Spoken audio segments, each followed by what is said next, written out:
All right, welcome everyone. Thank you so much for being here. I'm Jane Sellen. I'm co-director of the statewide coalition Californians for Pesticide Reform. We're based right here in Lindsay, in the heart of the San Luis Valley, and you're all warmly invited to join us after this event at our office for a reception, tacos, beer, warmth. Hopefully many of you can stay. As we know, state and federal law prohibit government-funded discrimination, and they require agencies to advance environmental justice. However, residents and workers in farm-working communities rarely have access to justice via traditional means. So, in response, we are hosting today's People's Tribunal to deliberate on civil rights in the context of pesticide use and exposure.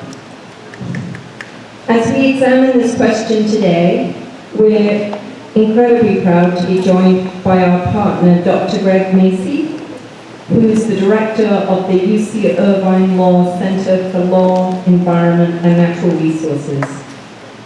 Dr. Macy approached our coalition with a proposal for today's People's Tribunal, and we're co-sponsored. We're very grateful to be co-sponsored by the Robert Wood Johnson Foundation and the UC Irvine Newkirk Center for Science and Society for today's event. Dr. Macy has worked tirelessly for months, conducting the legal research, doing dozens of expert interviews, including probably with many of you, holding focus groups with community members here in Tulare County and in the Central Coast. And some of those stories you'll hear today. And he's been planning and preparing for today's lineup of expert speakers. Thank you so much, Greg.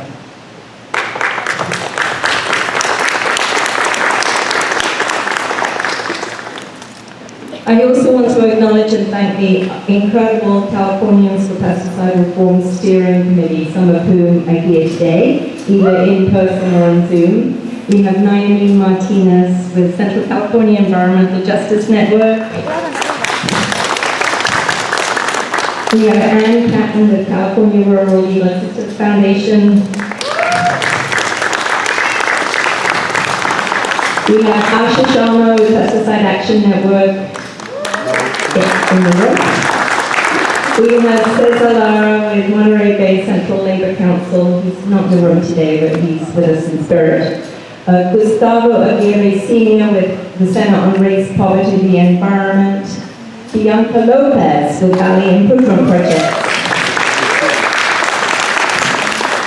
And Martha Dina Arguello with Physicians for Social Responsibility Los Angeles, as well as our treasurer, Carolyn Cox.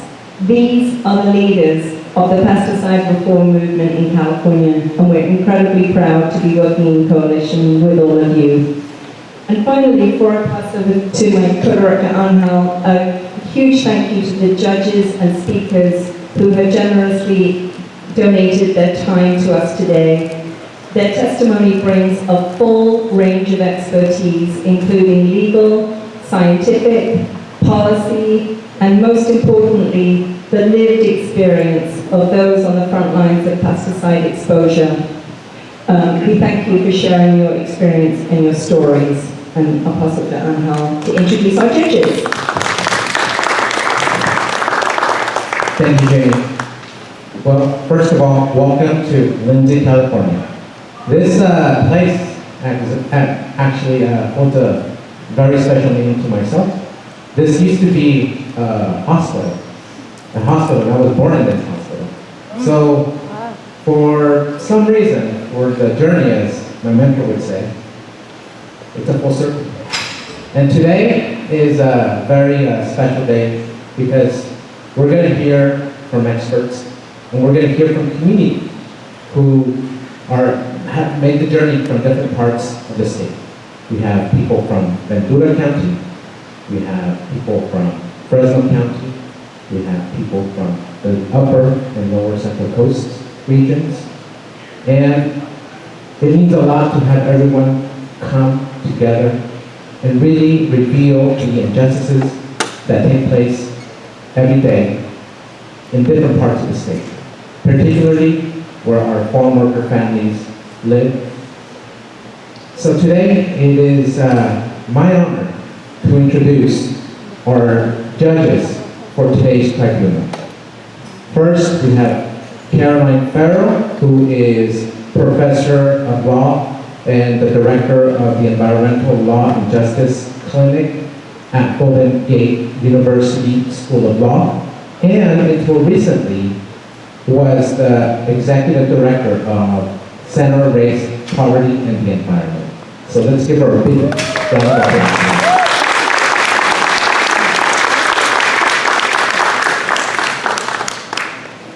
Next up, we have Dr. Ann Lopez.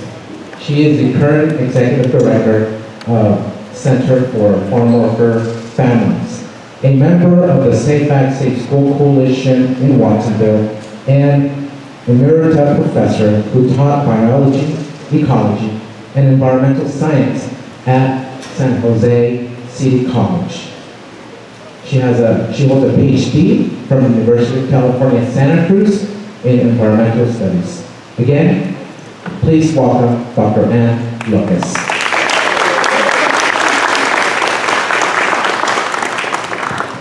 Finally, we have Robert Chakanaka. He is a member of the Cuba tribe and has served as president of the Monterey Bay Central Labor Council. He is also vice president of the California Federations of Teachers and is president of the Santa Cruz Council of Classified Employees. Please, let's give a big welcome to Robert Chakanaka.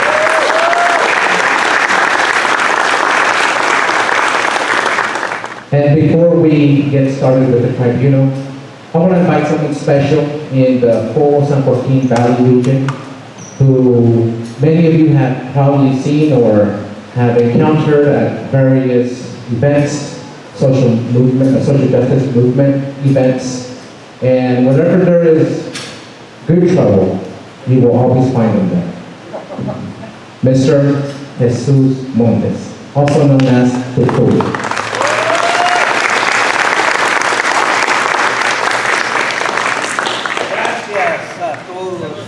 Use the mic. Thank you. Con permiso también.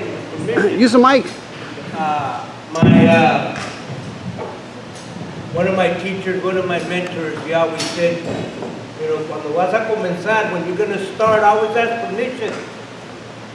And at the same time, ask for forgiveness. Pida por perdón. Because sometimes everybody doesn't receive the message like you might expect. So, thank you, Andre, for inviting me to do a blessing or say a prayer or whatever your belief system is. I was going to light some sage, but I guess where it says, oh, that says before. I thought it said restrictions. Don't we have a lot? I got like some sage, but I was told not allowed. You know. Let me light my lighter. I'll compromise. Alright? And I like that lighter for the original peoples of this land and to invoke their spirit.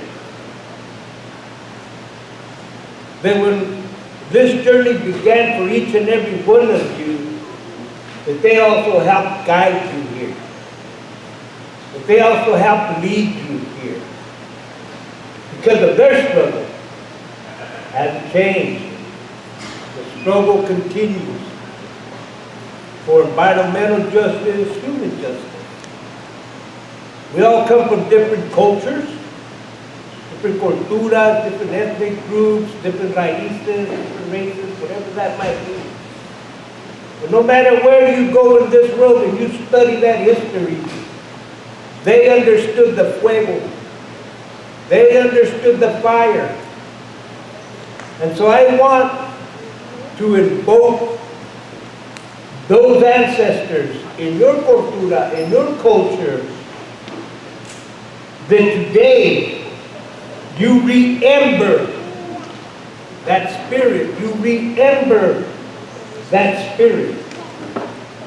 That spirit lives in you. That fire, that fuego lives in you. Remember that. And honor the water. Life doesn't go on without that water.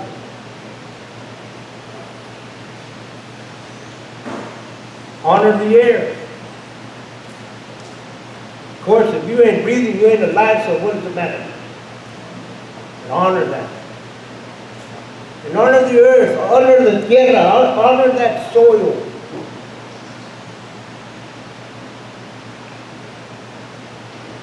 In every culture, they understood that. They understood those roots of Mother Nature. They understood those roots of the cosmos, the rest of the universe. And one important thing that I want to say for us today here, I don't want to continue on and on and on and just keep. It's supposed to be a quick blessing. I like to say an offering. An offering. Not what I can give, but to fulfill a purpose of what we can receive today, to help us grow, to help us continue, the struggle, the work that needs to be done. And I love what Angel said, because I was going to start to say, I'm going to get in good trouble and like the stage. But I did. But thank you, and bless yourself. Bless yourself and know that you're sacred. In just the way that you are.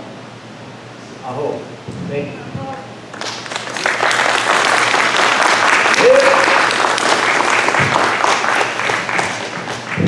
Thank you, Dr. You're welcome. And then we can have Dr. Greg Macy. Thank you all for coming today. We're going to launch right into it as we're a little behind. We're going to get through the entire program because a lot of different things that we need to hear today. And that I think it would be helpful to hear all in one place. So this is an important event. This is a meaningful event. And this is just a start. And so with that, I'd like to welcome Naomi Martinez to give the opening presentation of testimony.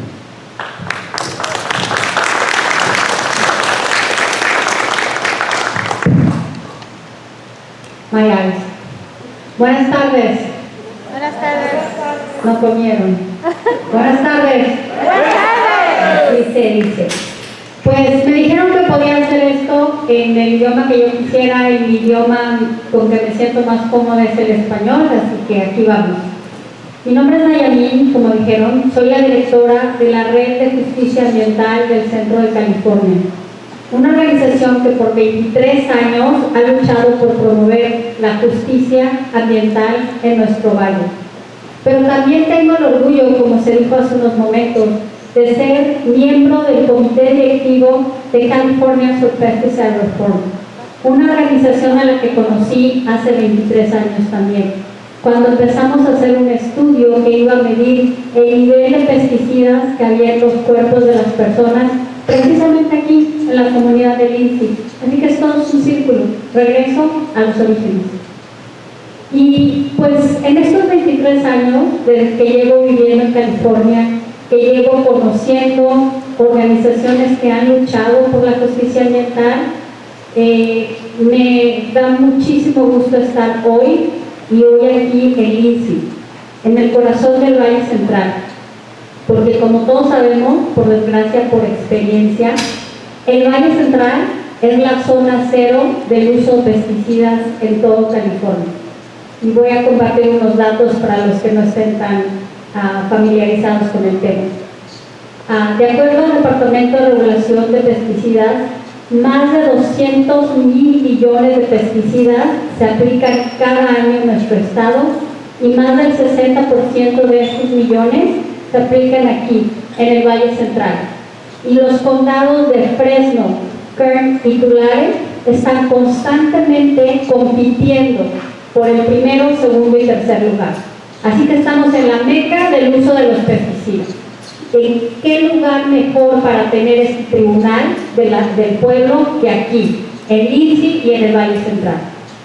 Pero más allá de que podamos decir que somos el lugar donde más usamos pesticidas, otra razón importante de por qué estamos aquí en Lindsay y en el Valle Central es porque no hemos sido espectadores pasivos de cómo nuestras comunidades, nuestras escuelas, nuestras viviendas están rociadas con estos químicos venenosos. Hemos actuado, nos hemos movilizado y por eso regresamos a Lindsay, porque Lindsay ha sido cuna de muchos movimientos que nos protegen.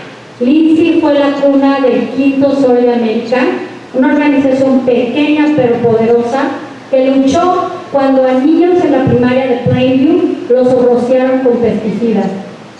Lindsay también fue la cuna de Tulare County Advocating for Pesticide Safety y ahora es la sede de la oficina de Californians for Pesticide Reform. Por todas esas razones, Lindsay es importante. Sí, denle un aplauso al CPR, claro que sí. Pero Lindsay y el Valle Central también es importante porque también nos recuerda de victorias que el movimiento encabezado por CPR, por Center for Race, Poverty and Environment, por Right Improvement Projects, por la Red de Justicia Ambiental y muchas otras organizaciones hemos logrado. Se logró esa ley que ahora evita que los pesticidas sean rociados en las escuelas que están a 1/4 de milla de donde se aplican estos pesticidas. ¿Y por qué era tan importante esta ley? Porque en nuestra región la mayoría de los niños que asisten a esas escuelas son niños latinos, niños de color, niños de mi color o hasta más morenos. Y eso no se los tengo que decir yo. El Departamento de Salud Pública del Estado de California publicó un estudio que documentó estos datos, de que esos niños que iban a esas escuelas rociados de pesticidas eran mayoritariamente niños de color.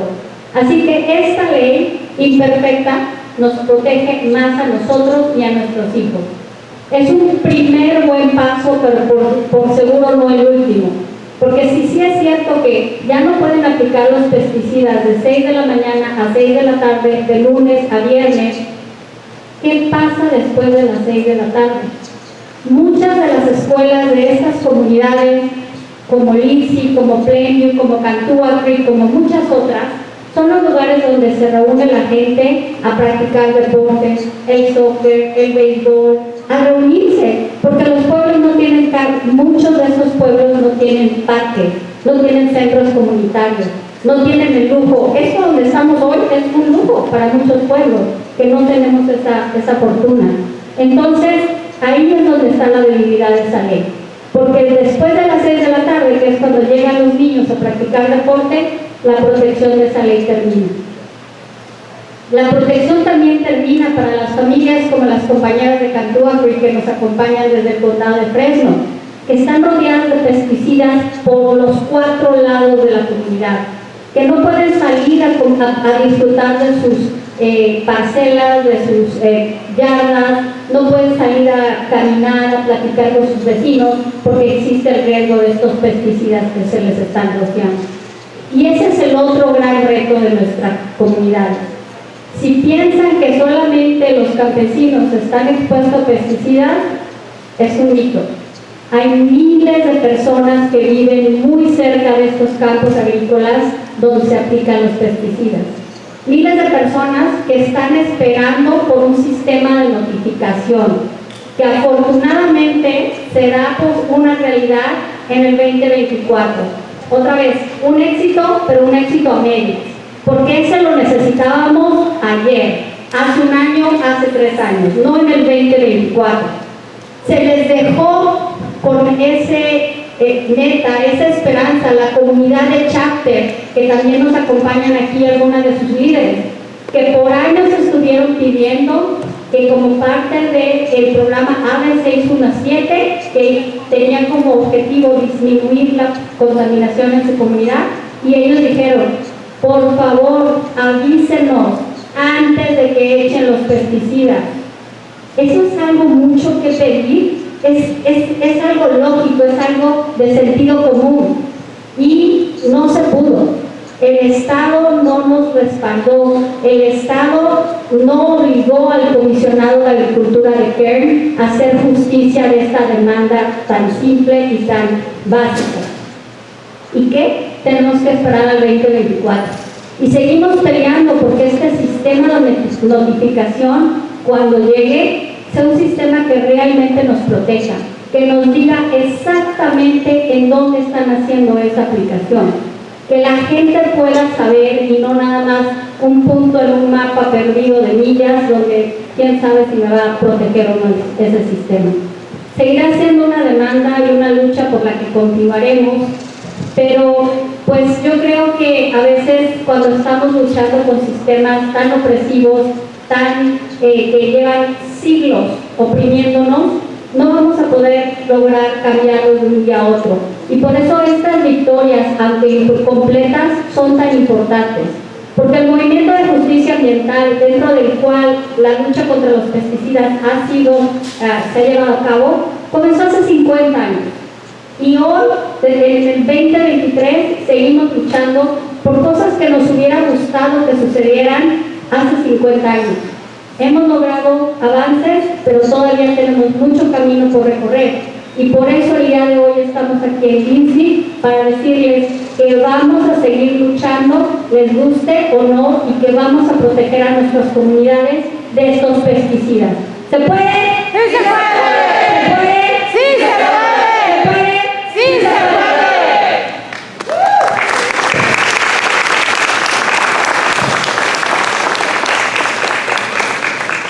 And we're really grateful for the distances that you've traveled today to be here. It's great to see such a room filled with people with stories to tell, so we're going to keep it right moving. The next speaker couldn't make it here, but she's prepared a video to present to you some of the scientific research that we're focused on, and that is Dr. Carolyn Cox, formerly the Center for Environmental Health. So we're going to play that short video, and then we're going to continue with the testimony. Good afternoon, everyone. My name is Carolyn Cox. I am retired after being a scientist at several nonprofits during most of my career, mostly working on pesticides and other issues related to toxic chemicals. Today I'm going to give you a quick introduction to some of the studies that I think are most compelling about pesticides and health that have been done recently in California.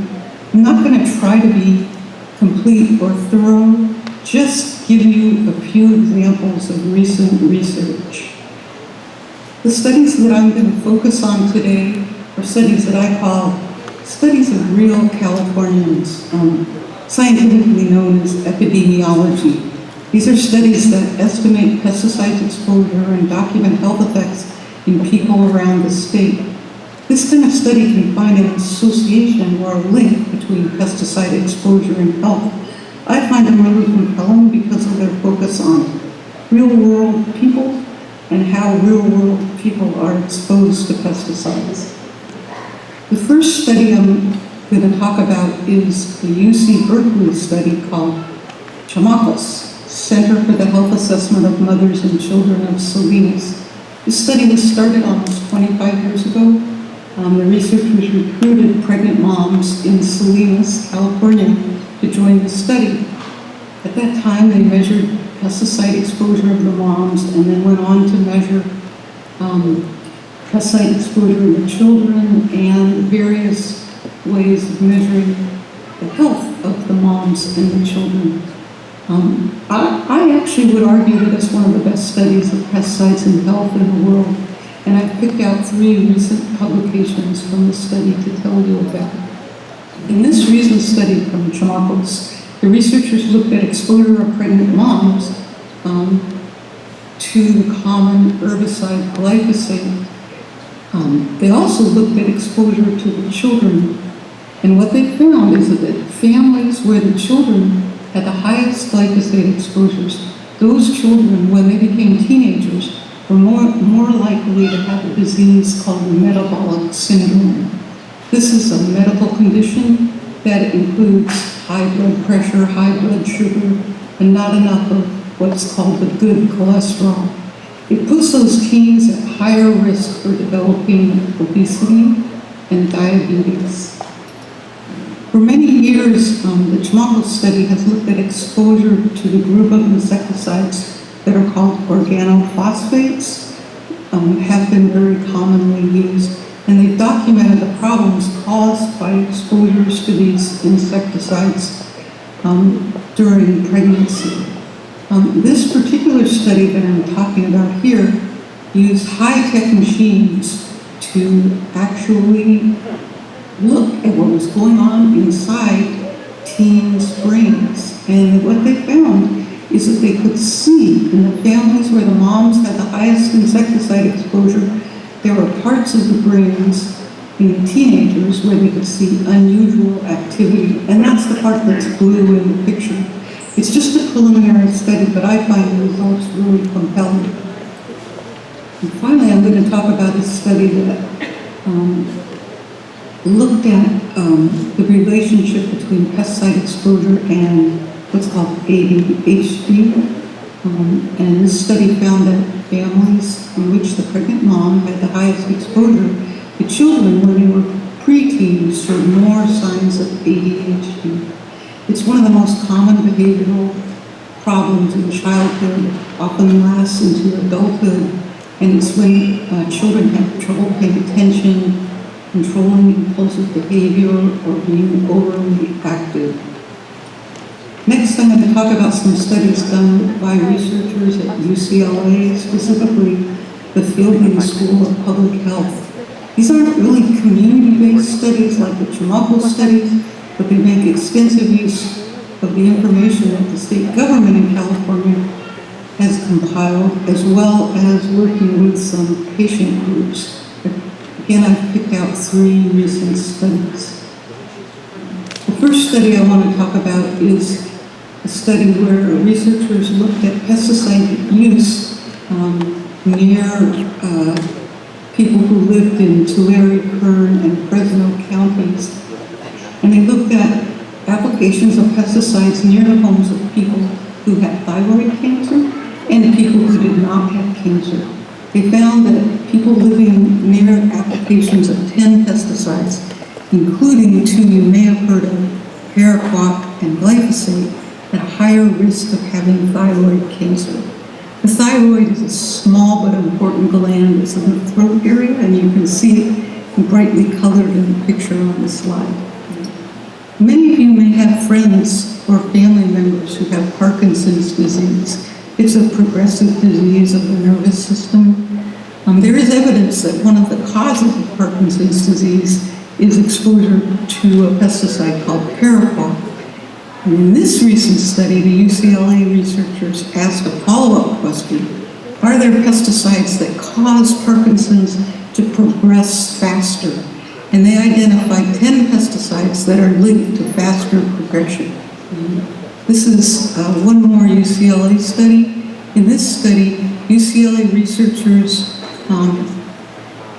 looked at families and what pesticides and how much were applied in farms near where these families lived.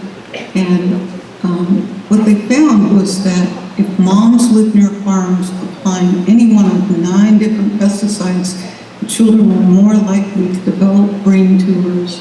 If you have a friend or relative with a brain tumor, you know how devastating this can be, especially for children. But what I wanted to say in conclusion was that California has missed an opportunity to have these really expert scientists in the state that have done these very compelling studies related to pesticide exposure and how that impacts health of people who live near these applications. Much of the data has actually been collected by the Department of Pesticide Regulation, but it has failed to take advantage of this. It has not acted strongly enough to protect public health. These studies show that Californians continue to be harmed by pesticides. Thank you so much.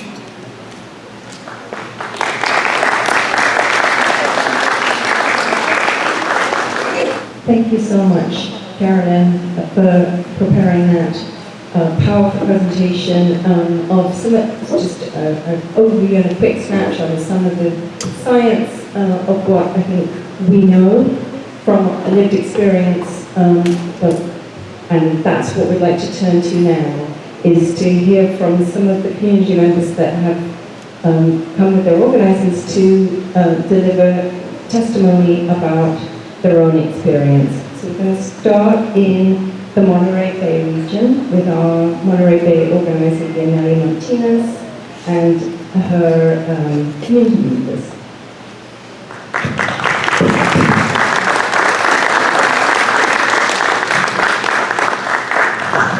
So, buenas tardes a todos.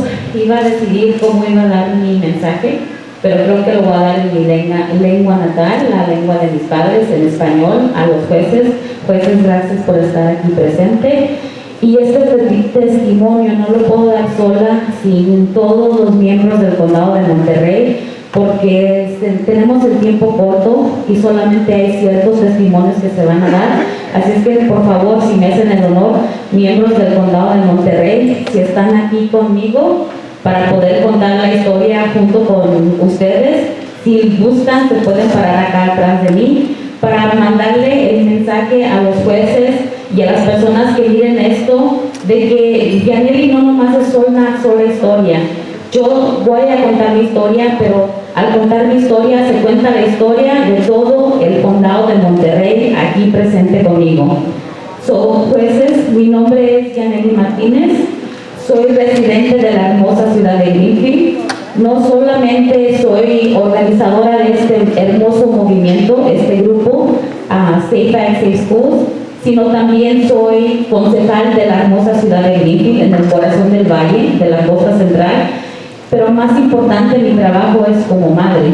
También soy madre de 4 hijos que viven allí en esta comunidad, porque no pienso moverme, quiero seguir en esa comunidad. Pero déjenme les platico de mi comunidad de Greenfield. La comunidad de Greenfield es una ciudad rodeada de campos, hermosos campos por donde quiera. Mis papás llegaron a esa ciudad cuando yo solo tenía 3 años.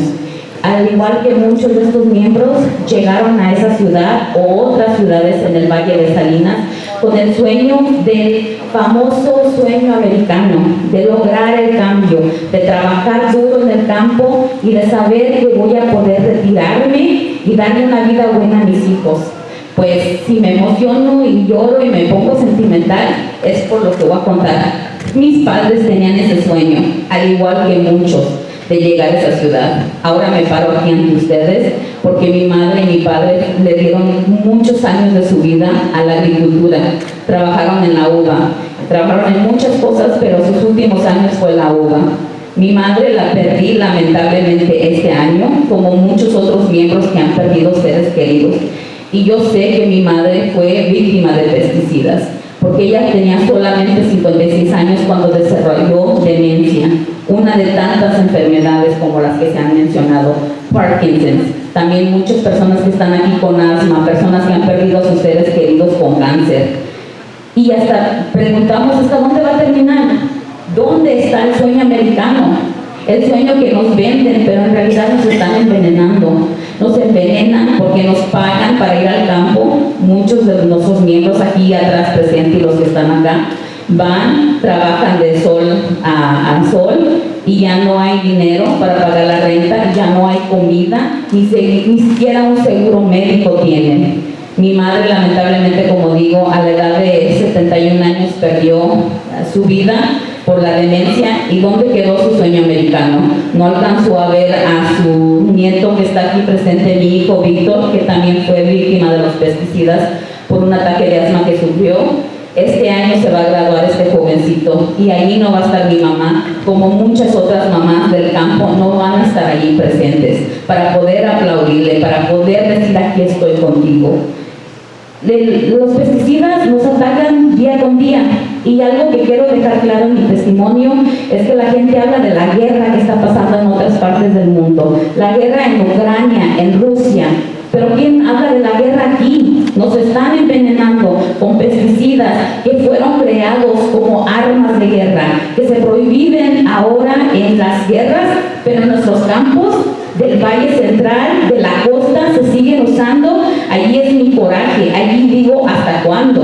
Estoy aquí con ganas de dar mi testimonio, pero con coraje, cansada de seguir diciendo basta y que mucha gente diga, ay, no pasa nada, un poquito de pesticidas no les va a pasar nada. Pues un poquito de pesticidas nos arrebata la vida de nuestros seres queridos, como la vida de mi madre, como tantas otras personas que van a venir detrás de ella desarrollando demencia, cáncer, lo que ustedes quieran. Pero ¿hasta cuándo? ¿Hasta cuándo van a seguir envenenando a las comunidades como la de Monterrey? Yo digo que ya basta, que ya es tiempo que nos hagan caso, que no somos ningún número científico, sino somos el pueblo que pide a gritos con el corazón en la mano, que ya basta, que queremos un cambio, que queremos que se haga justicia, así como pedimos justicia en las guerras, que se haga justicia por cada uno de los campesinos que tienen que batallar ahora con un ser querido enfermo, que ha tenido que enterrar un ser querido a causa de los pesticidas, que ya basta y que por fin podamos tener el tan anhelado sueño americano.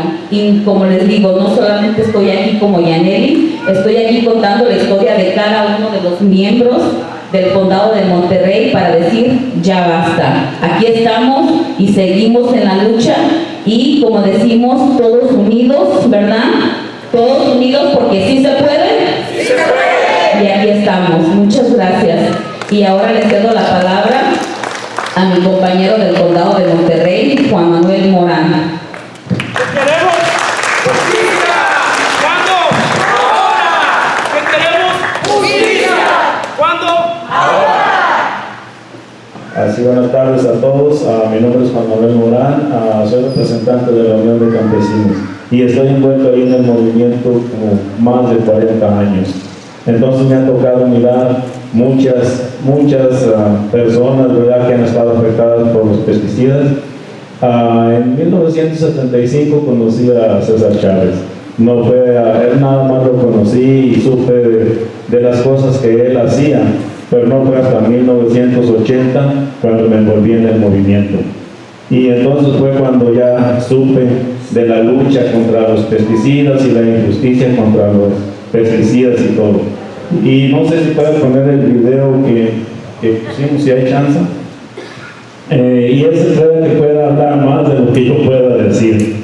Especialmente en los años 80, los que sean de aquí, de esta área, cerca de Elmar y McFarland, se hicieron estudios. Desde entonces estaban haciendo estudios lo que provocan los pesticidas. Y en ese tiempo también, si algunos recuerdan, fue cuando César Chávez hizo ayunos para que quitaran los pesticidas que estaban aplicando en ese tiempo, que estaban haciendo efecto, especialmente pues como las mamás, ¿verdad?, que iban a los campos a trabajar y trabajaban donde había pesticidas, llegan a su casa, los niños duran todo el día sin mirar a los papás llegan y los niños los abrazan y con las ropas todas llenas de pesticidas.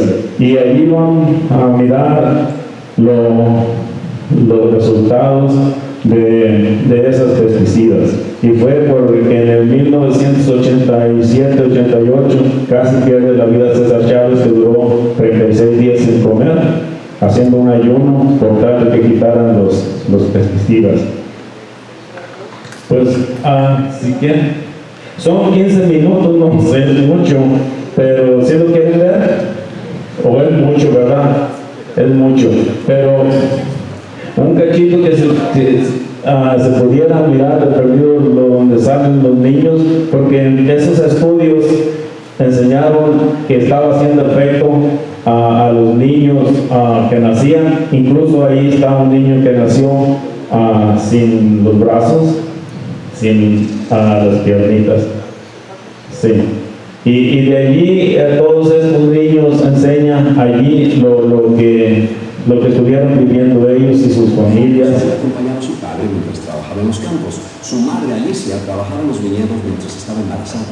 Esto afectó a Salvador irremediablemente. Al cumplir 9 años de edad, los doctores notificaron a su madre que el pequeño tenía un cáncer inolvidable. Se me cayó el mundo por encima. Alicia le da la culpa a los pesticidas, pero Salvador no piensa en qué o quién tiene la culpa. Él solo quiere ser un niño normal. Fui a la escuela y se burlaron de mí. Los otros niños no querían jugar con él porque tenían miedo de ser contagiados del cáncer. Hoy en día es difícil para Salvador hablar de su enfermedad. Hay muchos más ejemplos del efecto que ha tenido en los niños el uso de los pesticidas. Amalia, la hija de Francisco Lara, nació sin una parte de su columna vertebral. Amalia tiene 4 años. A pesar de muchas operaciones, nunca podrá caminar. Sus padres están convencidos de que los pesticidas causaron los problemas de la pequeña. Mientras estaba embarazada, la madre de Amalia trabajaba en los viñedos, los cuales eran fumigados con potentes pesticidas. Si yo hubiera sabido que esto iba a pasar, yo nunca hubiera trabajado en los campos ni nada, pero uno nunca sabe. Felipe Franco, que ya tiene 5 años, nació sin brazos y sin piernas. Su madre, Ramona, había trabajado en los viñedos hasta los 8 meses del embarazo.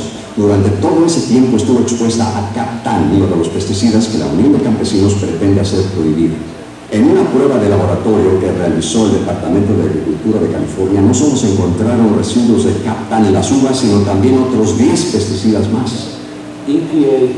La Agencia de Protección del Medio Ambiente había registrado aproximadamente 50.000 productos de pesticidas antes del establecimiento de los requisitos más actuales. Entonces estamos figurando que 50.000 pesticidas tendrán que ser evaluados de nuevo.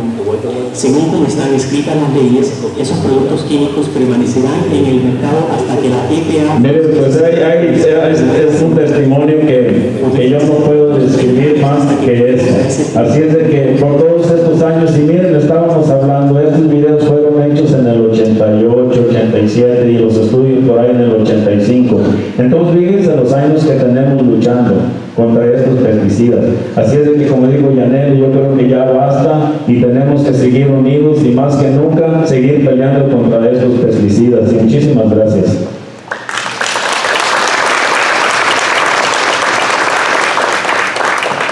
Y ahora con ustedes, Alexia Rangel.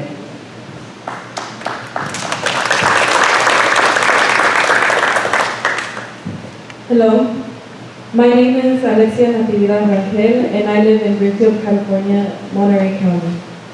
I am a freshman in Greenfield High School. I am 14 years old and I am a young activist. I am here fighting for my people, my brown indigenous people of color. I am here using my voice to represent my grandparents who work in the agricultural and also my father. And also to give a voice to my mother and her special ed students who suffer from autism and etc. I want to say a short anecdote of my mother and my grandfather. She remembers my grandpa working in the vineyards 30 years ago. He would not let my mother hug him when he came home from work because he knew how toxic pesticides were.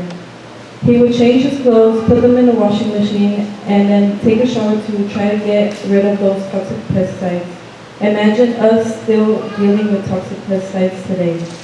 Pesticides are detrimental to our communities, especially 1,3-D-Tilon, which is banned in 34 countries but is used here in California, harming my community, my people. This doesn't happen in rich communities, and it is environmental racism. I know a lot of youth that suffer from asthma and their mothers were exposed to toxic pesticides working in the agricultural fields. This is not a coincidence. Many children and teachers have cancer because pesticides are sprayed with no warning near our schools, and the wind drifts takes those toxic pesticides farther into our community and our agricultural essential workers. T-Lone is being sprayed 14 times more than it is allowed. Our people are not worth 14 times less. This cannot become a generational problem. We can't keep fighting for our basic human rights. Thank you.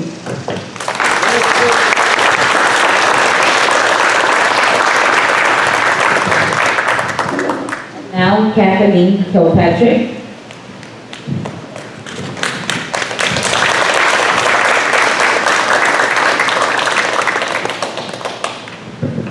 I live in Watsonville and close to the Monterey border, and I was a school nurse in the Pajaro Valley.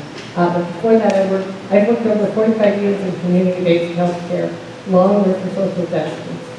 I was born in California, but I lived for 30 years in Washington State, mostly in ag communities, including in a tiny Oak Green town up by the Canadian border.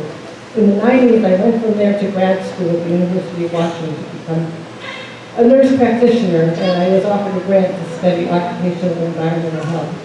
I ended up working on 2 exposure assessments of children in eastern Washington orchards, one in Wenatchee Valley, focused on children of pesticide applicators and organic phosphates, the other in Yakima, looking for historic residues of lead arsenate used in apples from over a century forward up until PVC.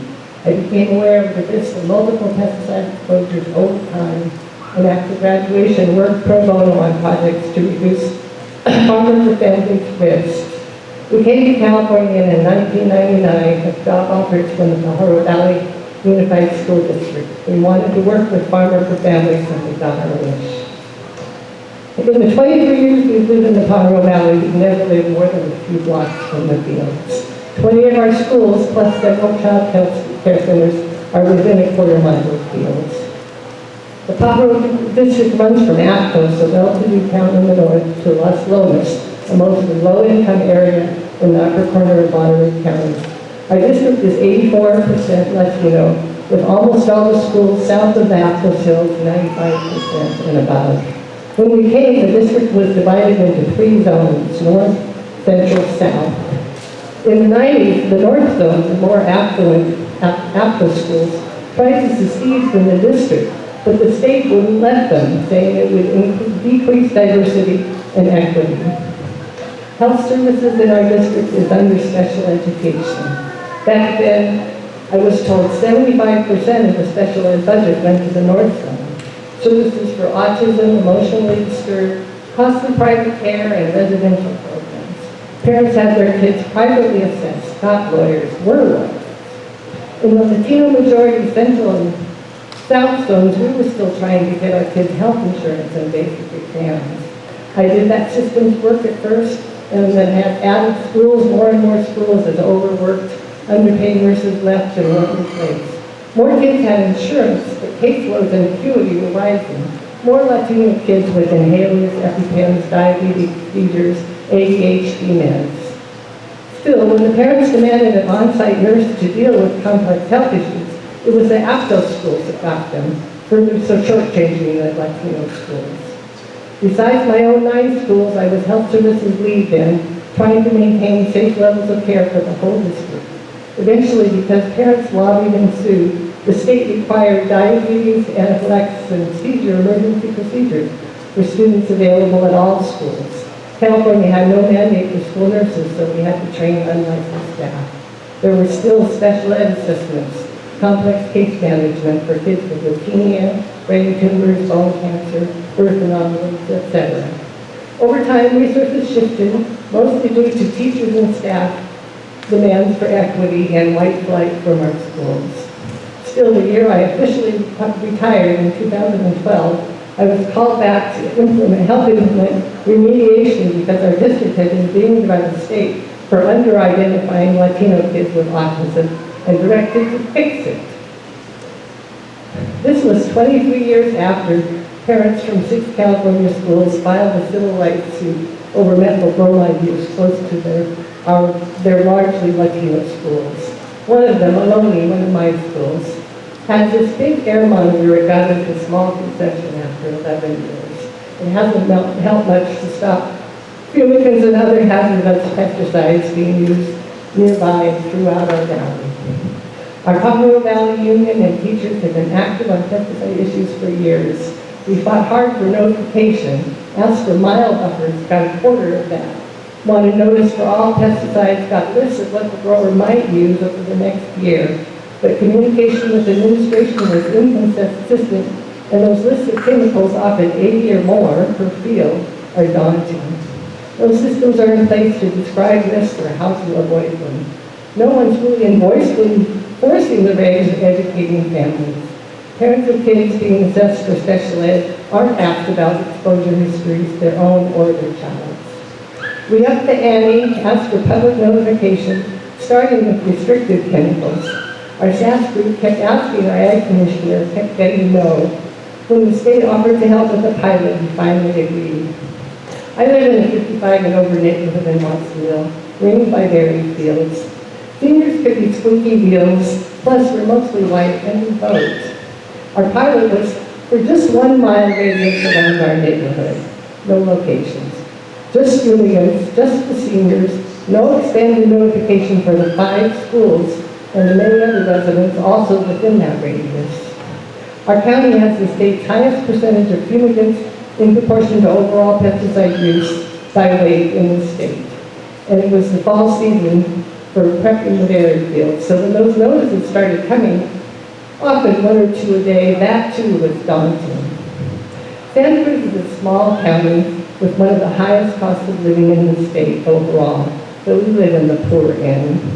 If you look at this map of pesticide use in California, showing relative pounds per 1 mile section, you'll see some patches in 2 long streets. The little one on the coast starts the Pajaro Valley and runs down the Salinas Valley. The other large one, the giant one, runs the length of the San Joaquin Valley. This is not equity. Our communities have workers in the sprayed fields, homes, parks, schools right by them, pervasive pesticide residues, and populations at risk. Pregnant women, babies, children, elders, people with chronic diseases and genetic sensitivities. Unequal risk, unequal protection. When our educational and public health systems have to find inequities, they are legislated, mandated, and have other legal remedies. Our chemically dependent agricultural system is in violation of environmental justice.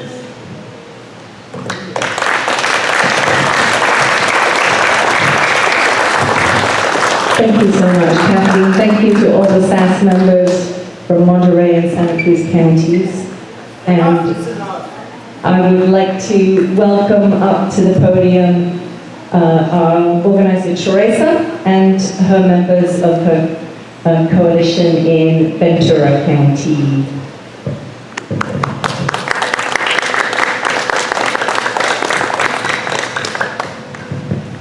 Buenas tardes, mi nombre es Teresa Gómez, yo soy organizadora comunitaria del Condado de Ventura y quiero pasar a mis miembros para tener esa energía, esa motivación por la cual ellos están aquí y motivación de seguir adelante con la organización. Gracias a ellos por este momento y esta oportunidad de seguirnos a nosotros aquí para que den sus bellos testimonios y muy duros a veces. Entonces, creo que ya están todos. Voy a explicar un poquito acerca de mi experiencia. Yo fui campesina por muchos años. Yo trabajé en el campo por 20 años en lo que es en la agricultura. Terminaba la corrida de fresa en Oxnard y me venía al lado de Watsonville o Salinas, dependiendo dónde estaba la agricultura buena, según para nosotros. Pero como yo soy del estado de Oaxaca, orgullosamente indígena, voy a presentar mi comunidad. Nosotros en el condado de Oaxaca, el cultivo es muy orgánico. Nosotros traíamos esa mentalidad de que la fruta no venía contaminada de pesticidas. ¿Cuántos de nosotros, trabajadores del campo, nos comemos la fruta sin lavarla? Porque no sabíamos por los efectos de los pesticidas a cómo nos estaba afectando a corto o a largo plazo. Yo soy madre de 3 hijos. Yo antes de tener a mis primeros niños, yo no sabía que los doctores me decían que la matriz mía estaba muy débil, pero yo no sabía la debilidad de mi matriz, sino porque yo trabajé desde mis 14 años en el campo. Yo pienso que los fertilizantes me afectaron porque al mismo tiempo yo iba desarrollándome y exponiéndome a la misma vez a los pesticidas tan fuertes. Yo perdí 2 niños, el niño tenía 5 meses, estaba emocionada, que era mi primer hijo, pero lo perdí, pero nunca me dieron la razón ni el motivo por la cual yo lo perdí. Yo me vine enterando e informando cuando yo empecé a involucrarme con la coalición Visitaps en Ventura, y fue la razón que yo supe que los pesticidas son muy peligrosos y afectaban de diferentes maneras en el sistema de cada uno de nosotros. Y ahora estoy como organizadora, ya tengo 2 años como organizadora y sigo escuchando lo mismo de la comunidad. Recientemente estuvimos en un grupo de enfoque. Me recordó porque estaba una señora diciendo: yo trabajé a los 8 meses, pero a mi hija le falta parte de su cuerpo. Ustedes pueden imaginar cómo esa madre está trabajando, lidiando con su niña y sabiendo que le hace falta una parte de su cuerpo. Es preocupante porque en realidad cuántas personas están viviendo lo mismo, y esto sigue continuando si nosotros no nos unimos y seguimos luchando para lograr el cambio a donde nosotros queremos estar con nuestras familias. Eso es un poco de mi historia como campesina y ahora como organizadora, que sigo escuchando la misma situación. Y gracias al Condado de Ventura por esa fuerza que me dan, eso mi motor, y estoy agradecida por cada uno de ellos, por el gran apoyo que me dan. Y gracias. Voy a presentar a otra campesina que también fue expuesta por los pesticidas. Ella se llama Celina.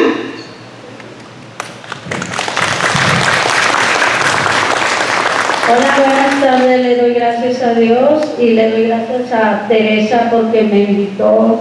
Mi lengua materna es mixteco.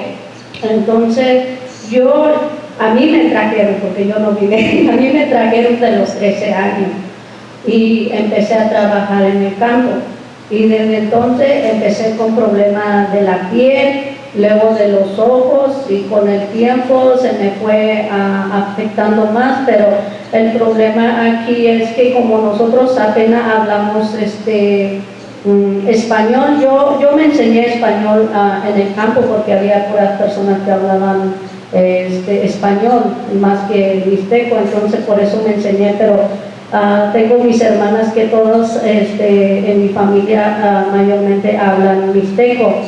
Entonces, cuando nosotros digo, porque todos padecemos de diferentes problemas en la piel, en los ojos, y cuando nosotros les hablamos al supervisor, nos mandan a su clínica y lo único que nos dicen que no es nada, que simplemente es polvo, o porque te tallaste, o porque una rama, y ya, así nos dejan. Y ahora ya tengo mucho tiempo con mis ojos, ya uno ya está más afectado del otro, de la carnosidad. Y entonces yo siento y pienso que es eso, porque cuando yo estuve embarazada dejé de trabajar un poquito en el campo y paró mi dolor de los ojos.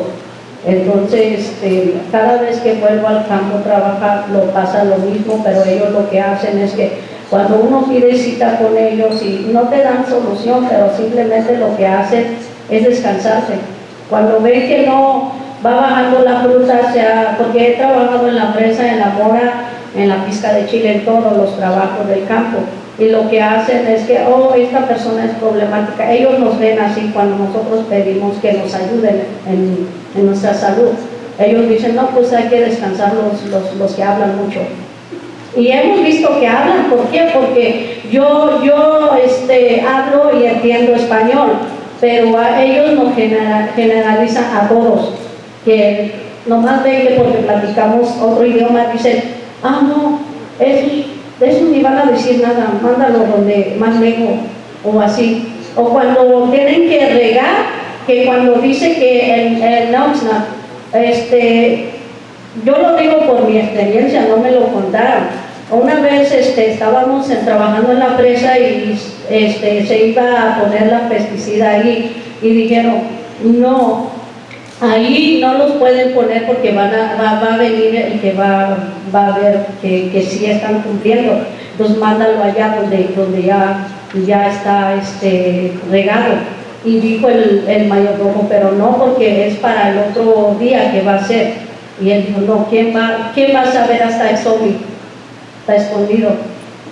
Entonces, hay muchas cosas que aunque digan que ya no más racismo, digan que ya no hay más, nosotros todavía lo estamos padeciendo. Nosotros, pues, la mayoría, porque pues somos más los que hablamos mixteco, zapoteco, náhuatl. Mi esposo es de Puebla y habla esto y es lo mismo, su gente de él padece lo que yo padezco, problemas de piel, problemas de cabello que le salen así granos que ni siquiera en nuestro país lo padecíamos. ¿Por qué estando aquí lo estamos padeciendo? Entonces, les doy gracias por ayudarme, más que nada, alzar nuestras voces. Mi hermana no pudo venir. Ella también padece lo mismo, su hija también padecen, iban a venir, ellos hablan mixteco, pero no pudieron. Y pues le doy gracias a Dios porque estoy aquí, estoy dando lo que ellos me han dicho, que tú puedes hablar, tú puedes pedir ayuda, que alguien nos ayude, que esto para nosotros, yo no sabía que existía, de que ustedes estaban ayudándonos. O sea, alzar la voz, pues. Y les doy gracias por escucharnos. Y si se puede. Gracias. Ahora le doy la palabra a Eulalia.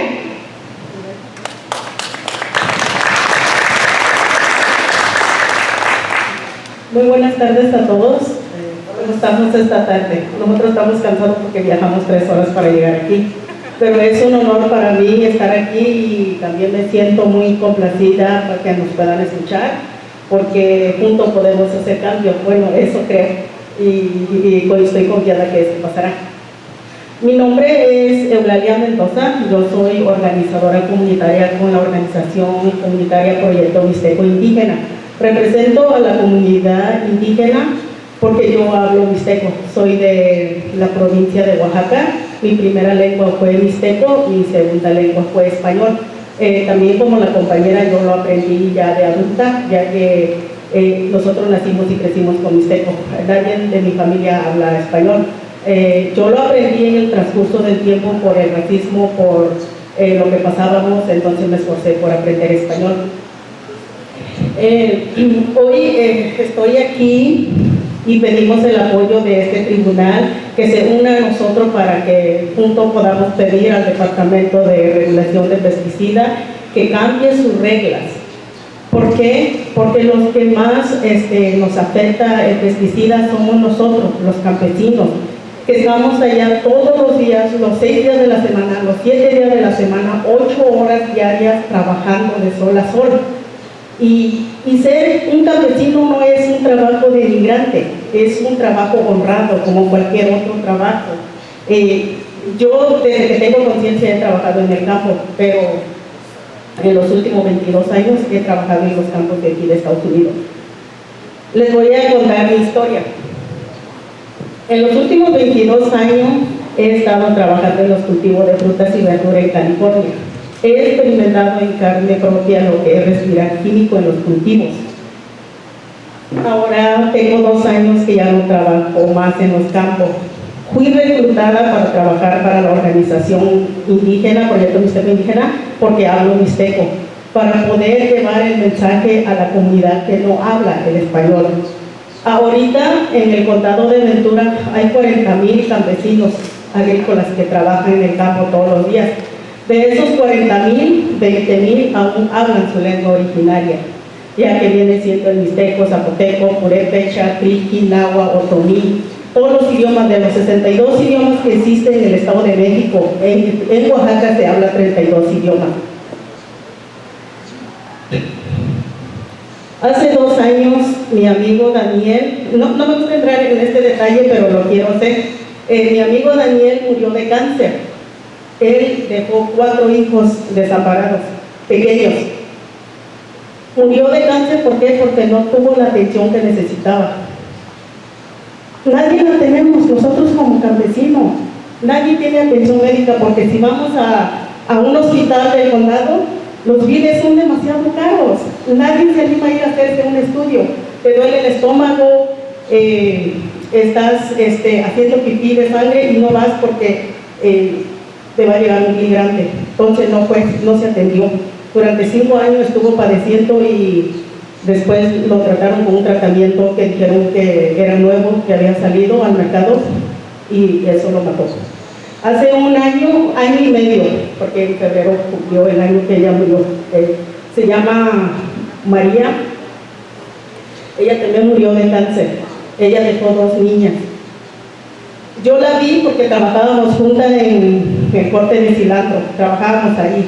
Ella un día no vino porque le dolía la espalda y al otro día ya no fue, y cuando quiso tratarse, ya el cáncer se había extendido por todo su cuerpo.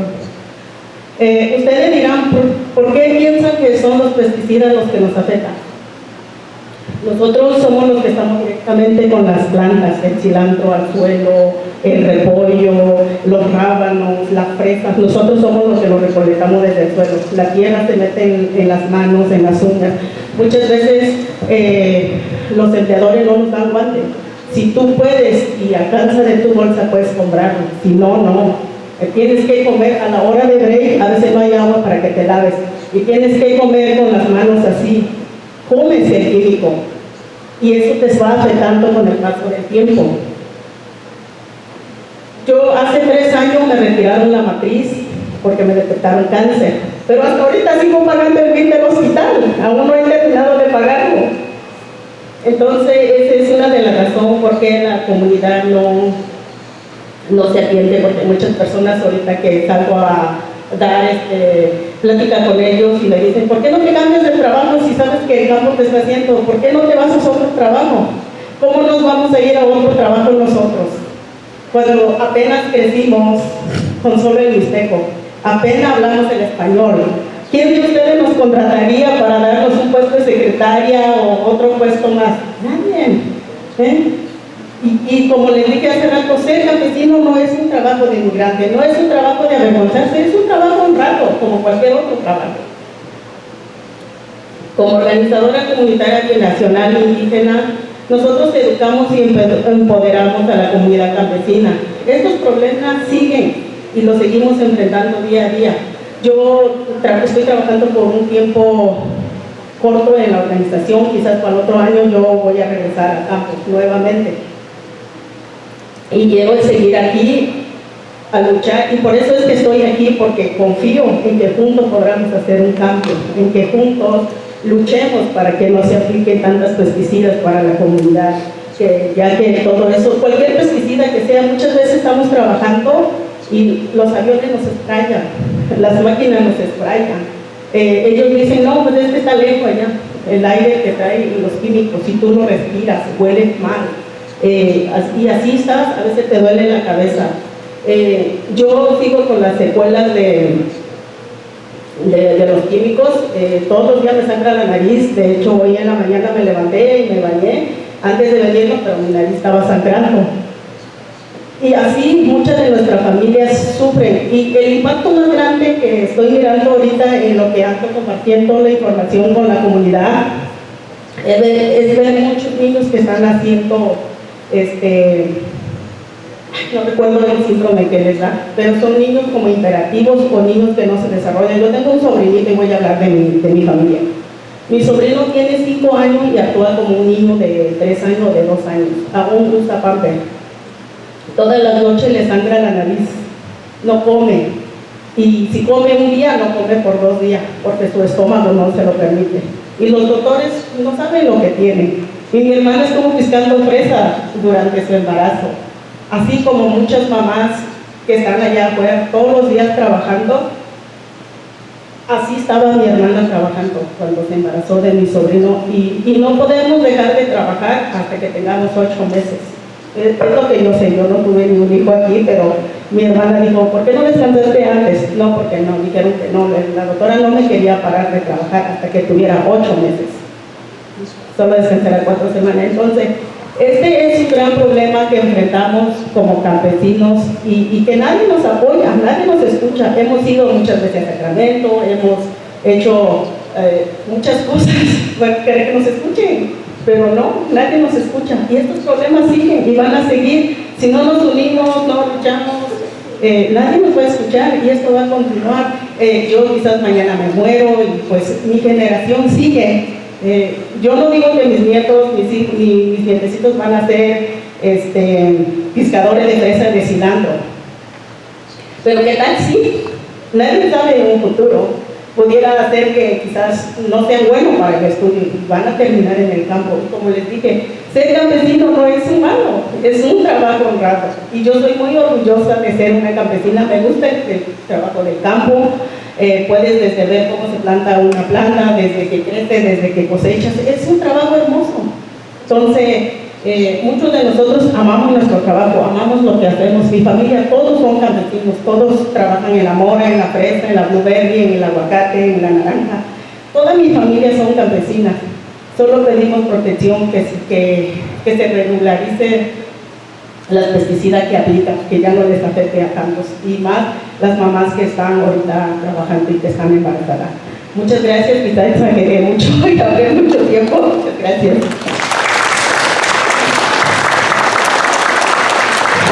Thank you so much. Thank you very much for the testimonial we've heard from the Central Coast, from Monterey, Santa Cruz, now Ventura County. We will move right along with our presentation with the other half of our scientific testimony.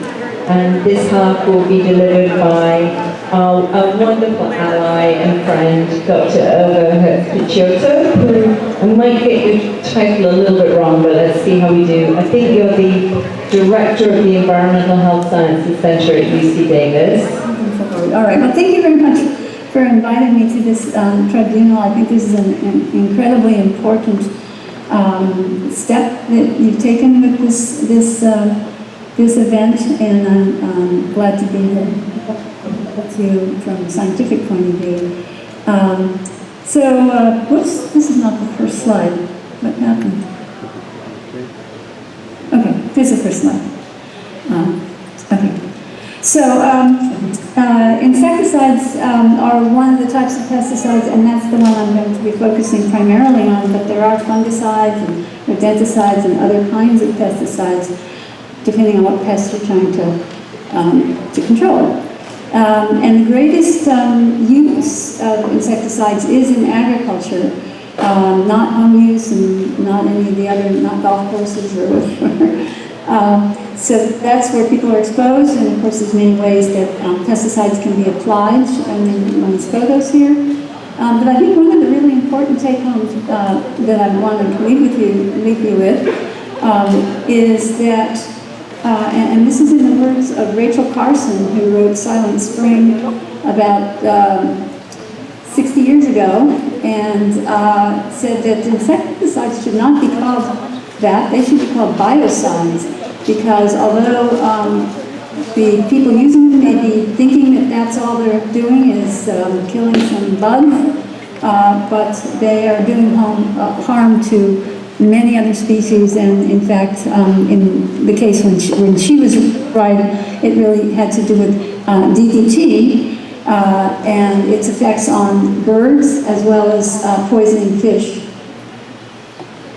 On the left here is a truck that was spraying DDT, and at the time, this was in the 1940s to the 1960s, and they drove through neighborhoods and sprayed, and children would run into the cloud of these insecticides and think it was really cool and fun. And they called it, the people who drove their trucks, the DPT man. So that was the level of understanding at that point in time, which was obviously very low. But those were introduced to control malaria and typhus, which they were in fact very effective at by eliminating the mosquitoes that carried those diseases. But they were also used on crops, livestock, gardens, and homes. And one of the things about the DDT, which is one of the organochlorine pesticides, is that they're long-lived. They stay in the environment, they stay in our bodies, and all of us, virtually everyone, probably on the whole planet, certainly in the U.S. and in a lot of areas where malaria has been and continues to be a problem, carry DDT in our bodies. Or if not DDT, then one of its breakdown products, which is DDE. So they are long-lasting.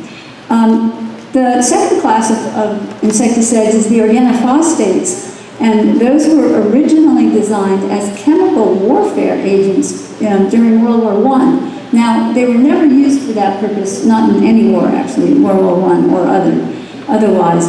But instead, they were then repurposed as pesticides and developed, and there's many different organophosphates. Chlorpyrifos is one of them that's been in the news a lot for the last few years. When the organic chlorines were banned, as they were in 1972, that's when the organophosphates began to really rise in use, and people saw them as an advantage because they didn't have such a long residence time in the environment or in the human or other mammals' bodies. But sure, the residence time doesn't necessarily mean that they were less toxic. Maybe they're more toxic because they can act quickly. Then the third class is pyrethroids, and organophosphates are still used widely. They're one of the most widely used, commonly used pesticides in this country and around the world. They're no longer taught in California, which has been decreasing use of organophosphates and replacing them in part with pyrethroids. And the pyrethroids were synthesized to mimic pyrethrins, which are a natural pesticide produced by plants. And most of the pyrethroids actually biodegrade when they're in the sunlight, with the exception of bifenthrin, which was actually engineered to be able to last longer so it could be used in agriculture. The pyrethroids are marketed as a natural product. If you go into the hardware store, that's what they'll tell you. Oh, here's a natural product. But it's not natural, it's synthesized. Let's see, how do I go to the next slide? Oh yeah, this is the shot of the children playing in the cloud. So pesticides act on the nervous system, and this on the left is the nervous system of an insect, on the right of humans, and we both have brains, and then we have clusters of nerves throughout our body, for us in the spinal cord and then in the periphery going out to all the extremities and all parts of the body, and similarly in the insects. So the action that most insecticides have is quite similar on both, even though we're pretty different from insects. By affecting brain and nervous tissue, nervous system tissue, we can think of brain-based outcomes as being potential targets for these chemicals, and that's why my emphasis right now is on neurodevelopment, with a variety of outcomes shown here. Cognition, ability to use language, to understand what people say, to keep memory, learning deficits. The executive function is a more sort of higher level of cognition. It's being able to solve really complex problems that might have multiple parts to them. And then behaviors that are also regulated by the brain, impulsiveness or hyperactivity or autism spectrum disorder. And then also I just want to mention that the prenatal period is a particularly vulnerable time for brain development, And there's this astounding statistic which says that new neurons are being formed in the brain during the whole period of gestation in the womb, and at an incredible rate of about, on average, over the whole pregnancy, 250,000 new neurons per minute, which is really hard to fathom. And it's probably more in the third trimester when the brain's growing the most. We did a review of the studies that have been done on organophosphate pesticides during pregnancy and child neurodevelopment. And the bottom line is that the evidence is very compelling that prenatal exposures, even at low levels, the kinds of levels that you would encounter in the environment, actually puts children at risk for all of those outcomes that I just mentioned. There were over 30 studies, and the results were totally overwhelming. All but 3 of them showed poorer outcomes in exposed children, exposed prenatally. Now, the next big thing about this that I think is really important is that there were 3 studies that didn't show those effects, but all 3 of those exceptions were studies that were done in populations that were wealthy. And I think this really speaks to the whole question about equitable exposures and equitable outcomes. Is that because they have better access to health care? Is it because they are able to buy high quality food, organic food, pay the prices that those cost? What is it about wealth that makes that group of people not susceptible?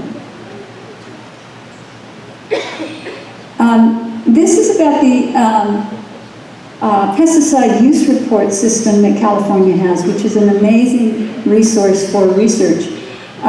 What's shown in the picture is really just it's an aerial view, and overlaid there's that grid of the vertical and horizontal lines which delineate the areas in which people who are licensed, commercially licensed to apply pesticides are required to report the applications of pesticides, which pesticides, where they use them, how much they use of them, and when, what days.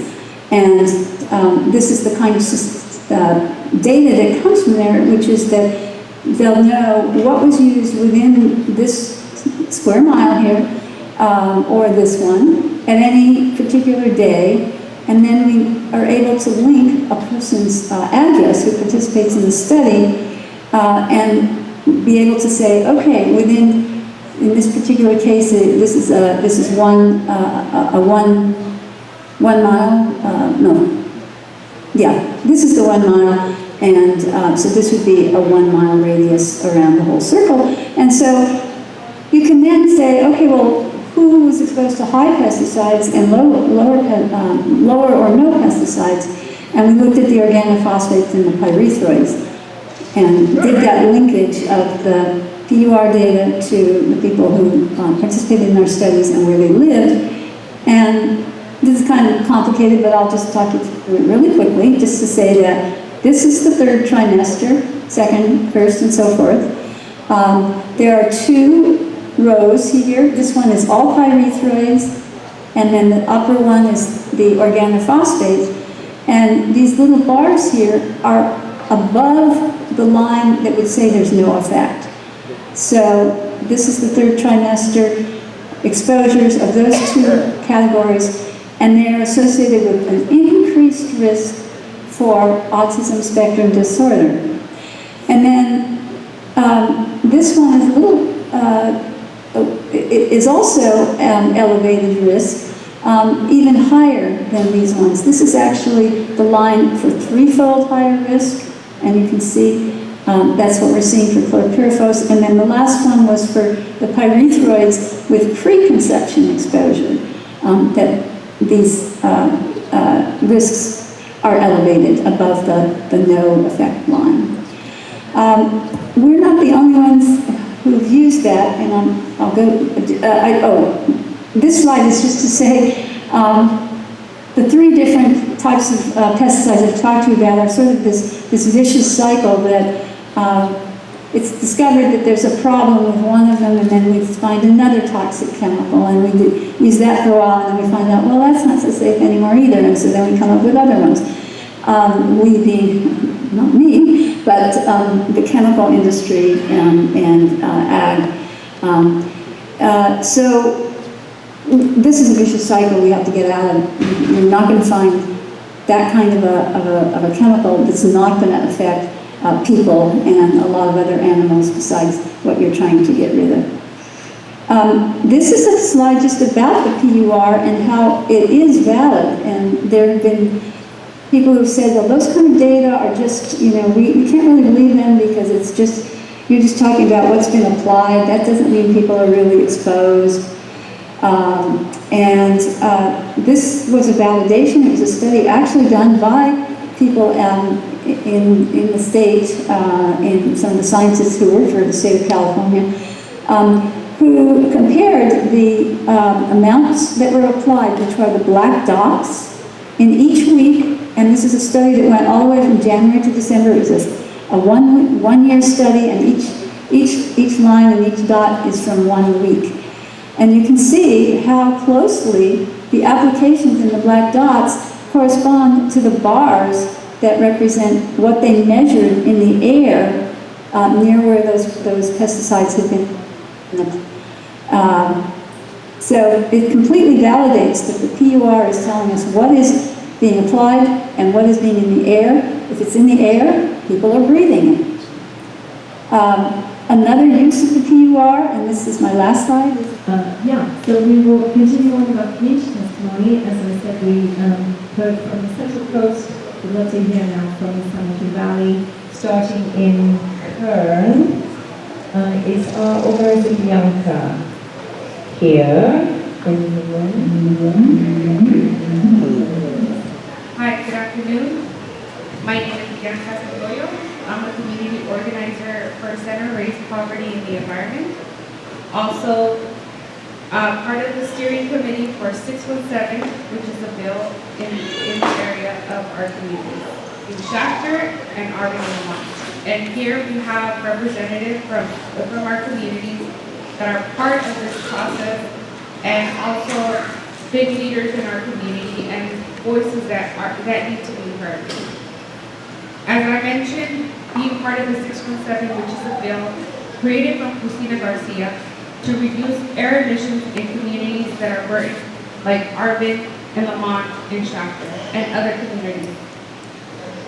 We were one of the first selected communities in Shafter, and so we were able to do a clean slate of what is an emission reduction plan.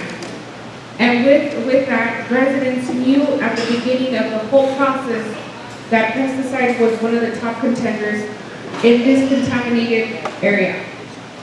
They fought completely for almost 10 months. In those 10 months, they were able to do more than 150 meetings. That's a lot for any individual itself. That were doing it free. They were fighting for their community every day. Every day was a different meeting. Every day their voices were being heard. But every day was something to fight for pesticide to be included in this emission reduction plan. And so they were able to allocate $250,000 for a notification to be started off in the Kern County area. That's something remarkable for these individuals that fought really hard. Not only just fighting for it, but actually making our voices being heard through the state. We had one individual that kept holding us back every single time, which was the Kern County Ag Commissioner. Every time he would tell us he was not able to work with us. Yet our voices were even being heard throughout the state. And with so, we were able to allocate $10 million for a statewide notification.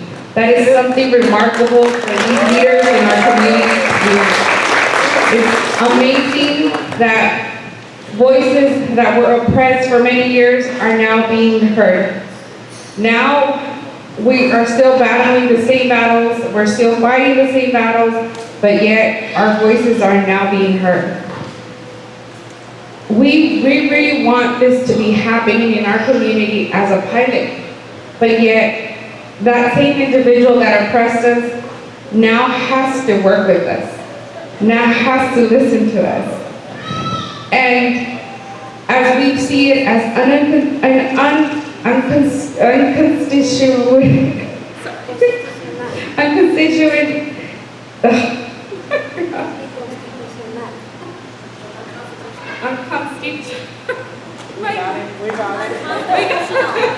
I'm sorry, I'm reading. But adding it makes it our voices to be heard. Now that we added a new community, which is Irvine and Lamont, another community that has the same ag commissioner, he's told us the same situation: I'm not willing to work with you. He's told us repeatedly in our meetings that we need to poison our community so he could do some action. Those are his exact words in a public meeting recorded for everybody to hear. That's horrific. Even for a parent like myself, to hear that my child needs to be poisoned for him to do something, for him to notify us. That boiled my blood at that moment. I wanted just to get the screen and actually just that. You just wanted that individual to hear you like, how can you tell me that I have to kill my child for you to do something? Why can't your children be poisoned? This is how these communities feel. That they have to feel the burden for them to do something. And we really want our voices to be heard. Not just here, not locally, but throughout the world. The state makes a movement, we make a movement, we're here, and we're ready to do it. Thank you.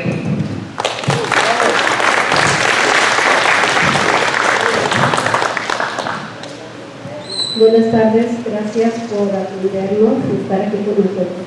Mi nombre es Anabel Márquez, yo vengo de la ciudad de Shafter.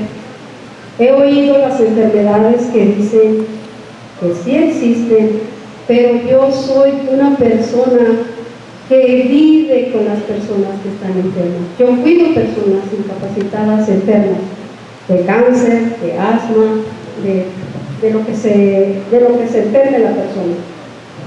Y es tan triste mirar a una persona con cáncer en el rostro y tener que ayudar a curar y a decirle que le eche ganas, que va a cambiar, que va a salir adelante. Cosa que ni sus familiares quieren entrar por el olor tan mal olor que da el cáncer. Es doloroso ver a una persona cómo se va deteriorando día con día. Es triste. No son mis parientes pero son seres humanos. Cosa que la industria no mira, cosa que la industria no siente. Qué triste es ver a una persona curarle su piel y decirle que nada más es una bacteria que tiene, pero que se le va a curar. Y sin saber que se le están cayendo los pedazos porque es cáncer en la piel. Es triste porque te mandan a tu casa a morir porque no te van a curar. Al contrario, dicen que es una bacteria, que no es nada. Pero miren, es triste ver a una persona postrada que no puede juntar sus piernas porque todos los días tienes que cambiarle las vendas, ponerle medicina y ponerle morfina, heroína para el dolor. Es muy doloroso ayudar a una persona a morir, porque ese es mi trabajo. Yo voy a sus casas porque ni en los hospitales las quieren, ya no las quieren atender. Entonces, ¿cómo vas si miras unos niños con cáncer en la próstata de 10 años? Hay niños en mi comunidad de Chapter que tienen enfermedad de próstata, siendo que es de los adultos, de los señores. Entonces dices tú, ¿qué está pasando con mi gente, con nuestra humanidad?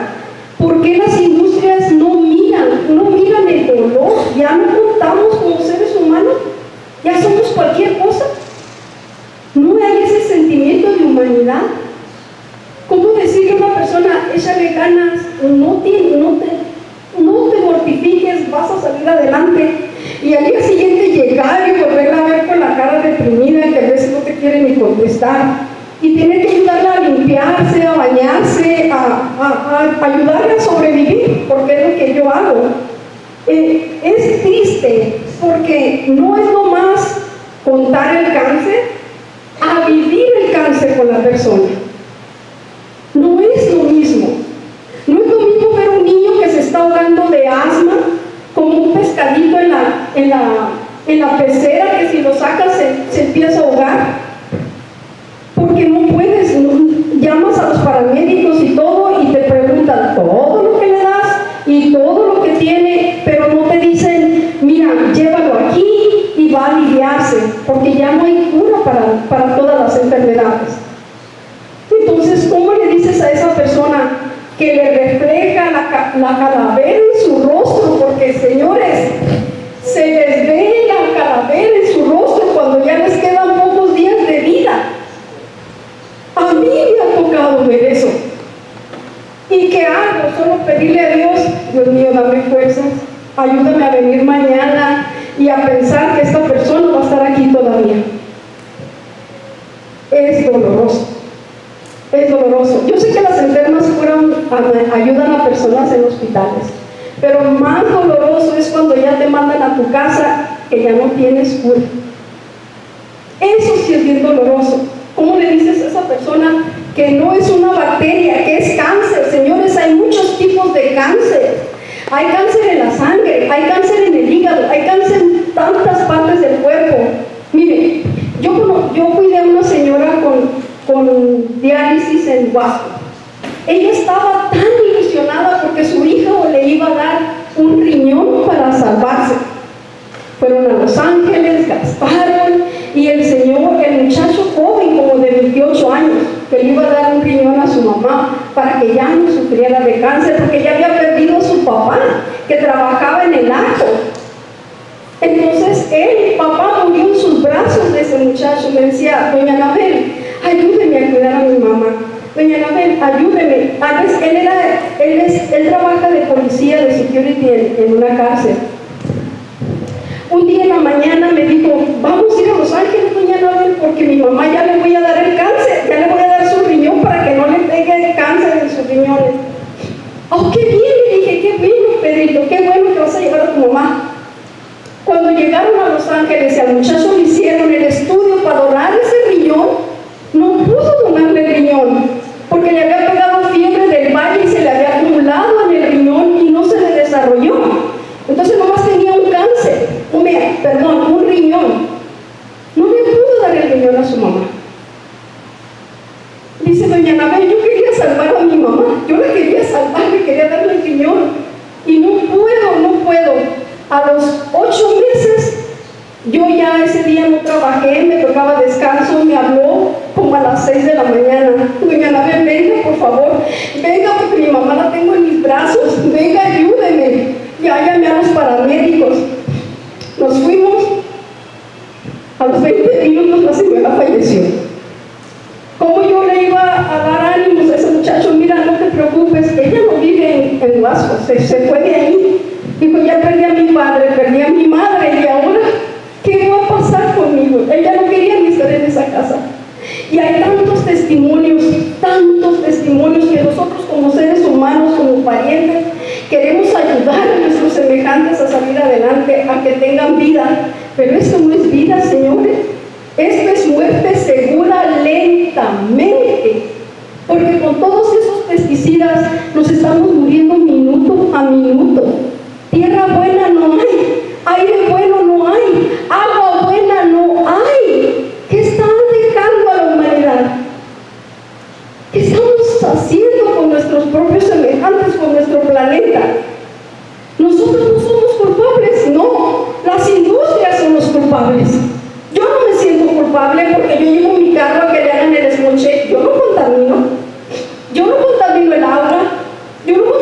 aire, ni la tierra, pero dicen, ustedes son culpables. No, no somos culpables. Las industrias son los culpables. Nosotros somos las víctimas de lo que ellos hacen. Pero saben, nomás por el dinero, por ser poderosos, porque en realidad algún día ellos también van a morir como nosotros, porque la comida va a su mesa, porque el aire lo respiran también, y porque el agua se la toman también, aunque la purifiquen. Algún día ellos también se irán a comer sus dólares, porque en realidad van a morir. Yo les doy mi testimonio de personas que han sabido sobrevivir y que ya no existen entre nosotros. Yo estoy en el dolor de esas madres, de esos esposos que han perdido sus esposos, sus hijos. Me duele. Es todo lo que puedo decir. Gracias.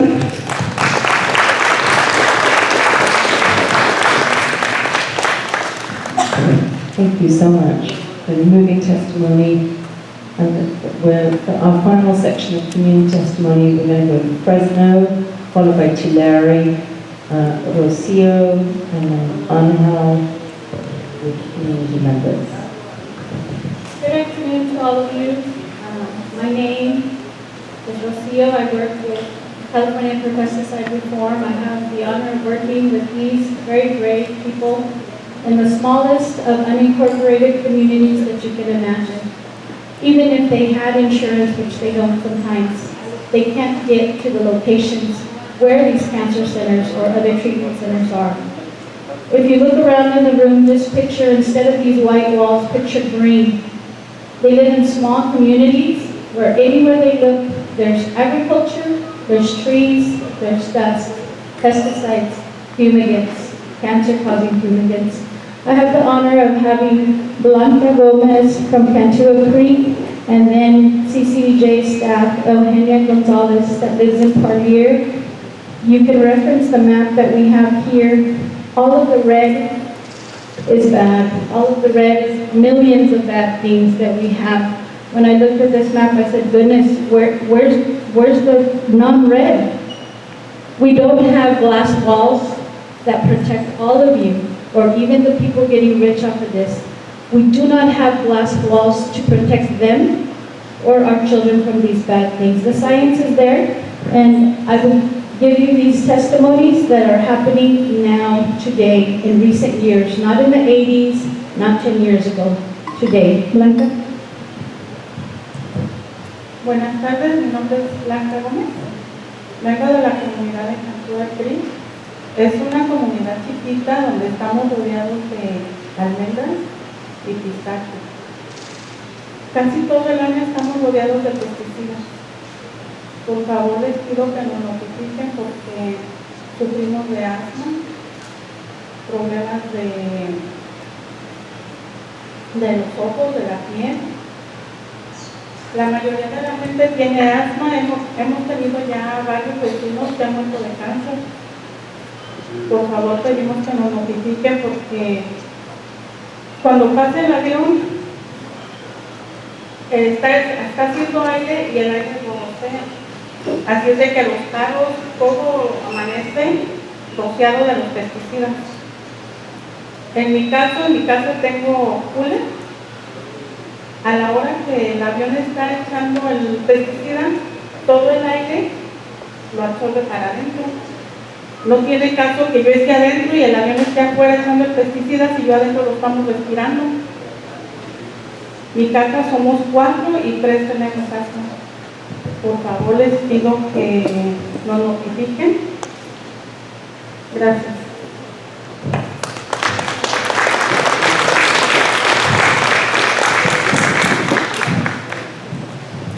Hola, buenas tardes a todos. Mi nombre es Eugenia González. My name is Eugenia González, and I live in Parlier, which is Parlier, because a lot of people ask where's Parlier. Parlier is in Tribunal County. So I live in Parlier more than 30 years. I'm aware of that we have a monitor in Parlier for Talon. So none of the residents knows about this. So, but Parlier is one of the highest level in the state for Talon. So Talon is Coffee County, right? So none of the residents, including me, we don't know about this. So I think we should know about this. I feel like in the dark, how come the residents are not informed of this? And this is like a question for me, and I think about it. Is this one of the reasons that I feel always like with allergy, or sometimes because of my stomach ache that I have? I do have problems with my health, and that's like a concern right now. I wasn't informed. I'm not being informed, not only me, but the whole resident, Chua Carnera. So I would love to, for everybody to be informed. Right now, listen to everybody right here. I'm getting more informed that the pesticide is happening. I'm also a farm worker, and I know what's going on out in the fields, but in part here in my hometown, there's a monitor that is being recording, the pesticides. I'm not even aware of it. So it's very important to talk about it more. Thank you.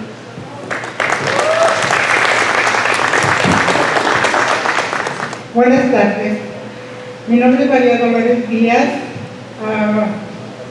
Ya soy una persona retirada, vivo del Seguro Social. Y cuando mi papá me trajo para acá, a mis 14 años, venía con la ilusión de conocer Finlandia. Y decía mi papá, vas a barrer el dinero allá, hija, vas a barrer el dinero, pero con el asadón, porque agarré el asadón para trabajar en el filo. Y al fin de 50 años, la herencia que le deje a mis hijos son las enfermedades que he agarrado por los pesticidas, porque mi hijo más pequeño tiene diabetes, mi nieto tiene también asma, y pues yo enfermo de los ojos, de diabetes, además de las rodillas.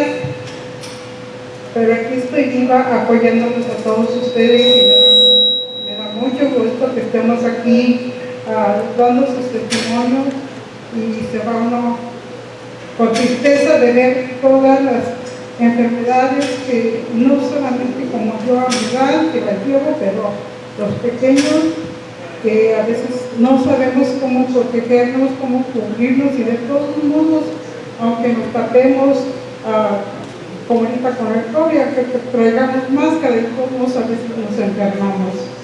Muchas gracias y sigan adelante, que sí se puede.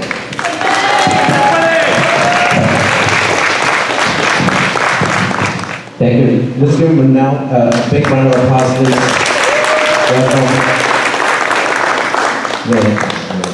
And if we can now have people from the local Tulare County Coalition, CAPS members.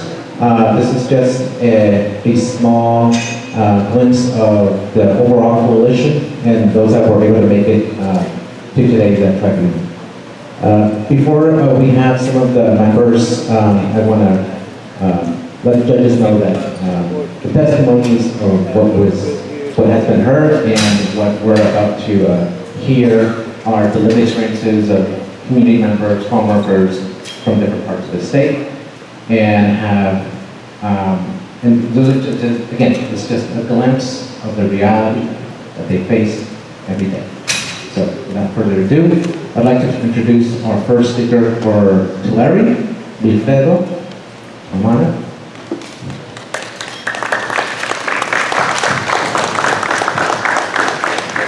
Buenas tardes, compañeros a todos. Mi nombre es Wilfredo Miranda Morado. Soy del condado de Tulare, soy miembro voluntario de la coalición CASH y Lidia. Soy trabajador agrícola del campo y venimos, digamos, por los derechos de los trabajadores. Tenemos que regular los pesticidas para los trabajadores agrícolas, que somos más afectados, que proporcionen información, entrenamiento, ubicación exacta, para proteger nuestras familias y compañeros. Sé que cada 2 años se proporciona información básica, eso es injusto. Debería tener un entrenamiento 4 veces al año.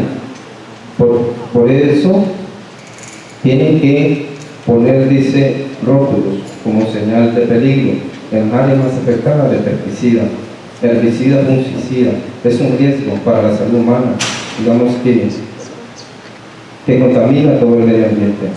Si le doy mi experiencia como trabajadora agrícola del campo, sabemos que somos los más afectados. Nos levantamos, digamos, de las 3 a las 4 de la mañana a preparar nuestro lonche para ir a trabajar.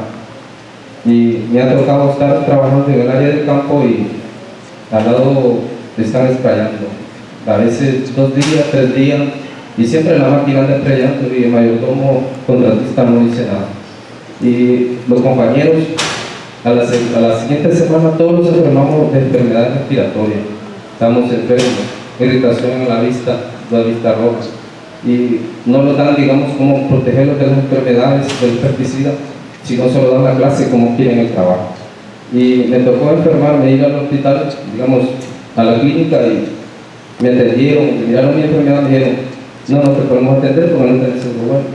Sabemos que somos personas inmigrantes, no tenemos seguro bueno, pero sí, digamos, trabajamos día a día, pero entonces pasa a veces que no están respetando los derechos de los trabajadores. Si nosotros miramos lo que es el condado de Tulare, el área de California es una comunidad, digamos, un área muy productiva, se produce mucho, frutas, de todo, pero necesitamos proteger también la salud de las personas que cosechan toda esa producción, porque sin el campesino no sale adelante la producción. Entonces queremos más, digamos, darle asistencia técnica, cómo prevenir y controlar las enfermedades de los químicos y controlar todos los químicos. Si nosotros miramos, todos trabajan desde niños, mujeres embarazadas, ancianos, de toda edad están trabajando en el campo, tarde, y de día a día, de sol a sol, pero a veces lo hace uno por la necesidad, por traer alimentos. Sabemos que todos dependemos del trabajo, nadie tiene que una compañía grande para no trabajar, sino ser su propio jefe. Pero todas las personas que vivimos en esta área, sabemos que el aire está contaminado, se está contaminando el agua, el medio ambiente, todos los árboles ya no purifican el aire, lo que hay más químico, más pesticida, y queremos que controlar, digamos, poner como alto a tantos químicos. Sí, el químico, digamos, es más, digamos, se le hace más, digamos, a las compañías, a los rancheros, más, hay más productividad, porque si no se echa, digamos, lo que son, para eliminar lo que es plaga, control de plaga, no se da la cosecha, no se da la ruta, pero hay que proteger a las personas. El spray no pone ninguna señal, no hay ningún rótulo, no hay ubicación, no hay nada. Gente entra, no sabe si está sprayado o no. Lo que quiere es que uno trabaje, nada más. Y no le preocupa la salud humana, no le preocupa la salud de los campesinos que día a día trabajan. Bueno, muchas gracias. Es todo mío.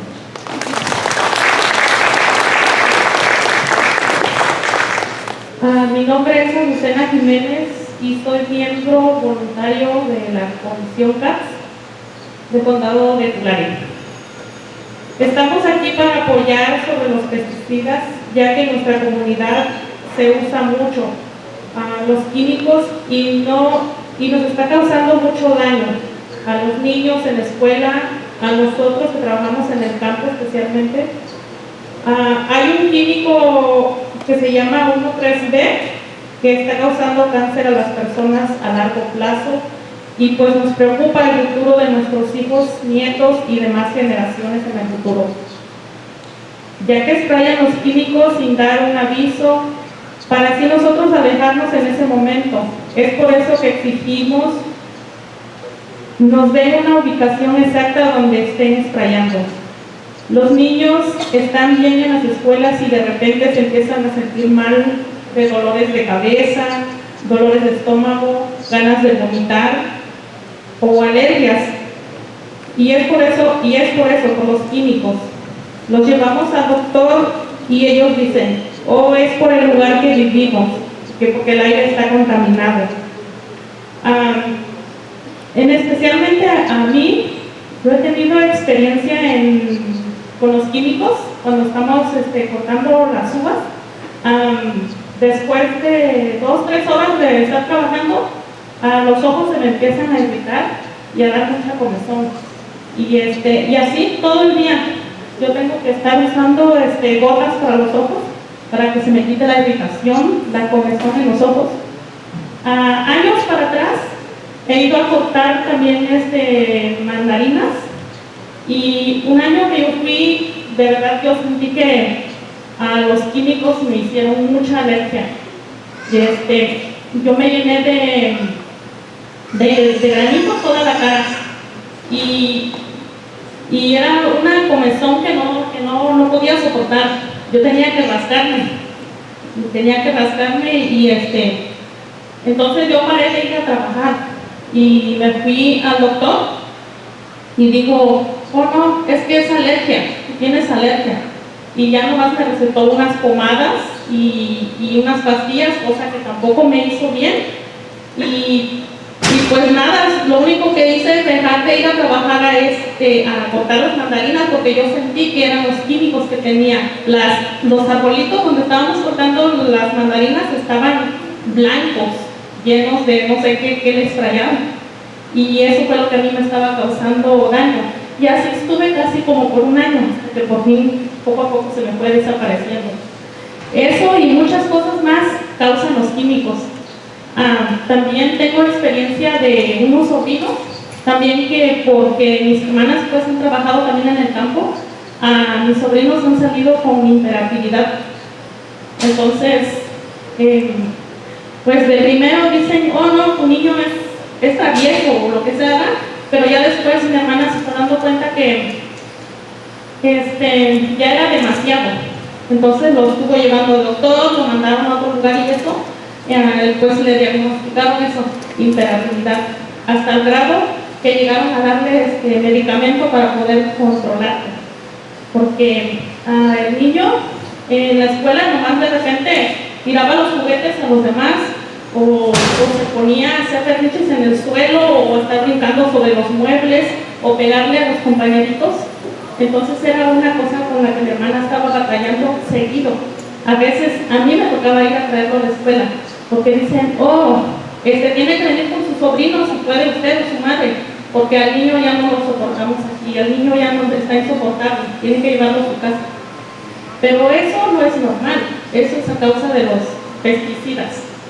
Entonces, yo digo, pues hay que seguir luchando sobre los químicos para que, no sé si nos puedan relajar, pues también apoyarnos, ¿verdad?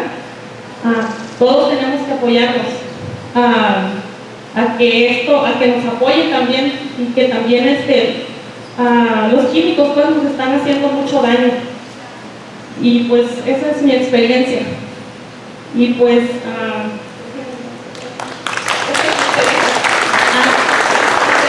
¿todos unidos? ¡Viva los trabajadores! ¡Vivan los trabajadores! ¡Y vivan las comunidades! Vamos a estar unidos todos. ¡Sí se puede!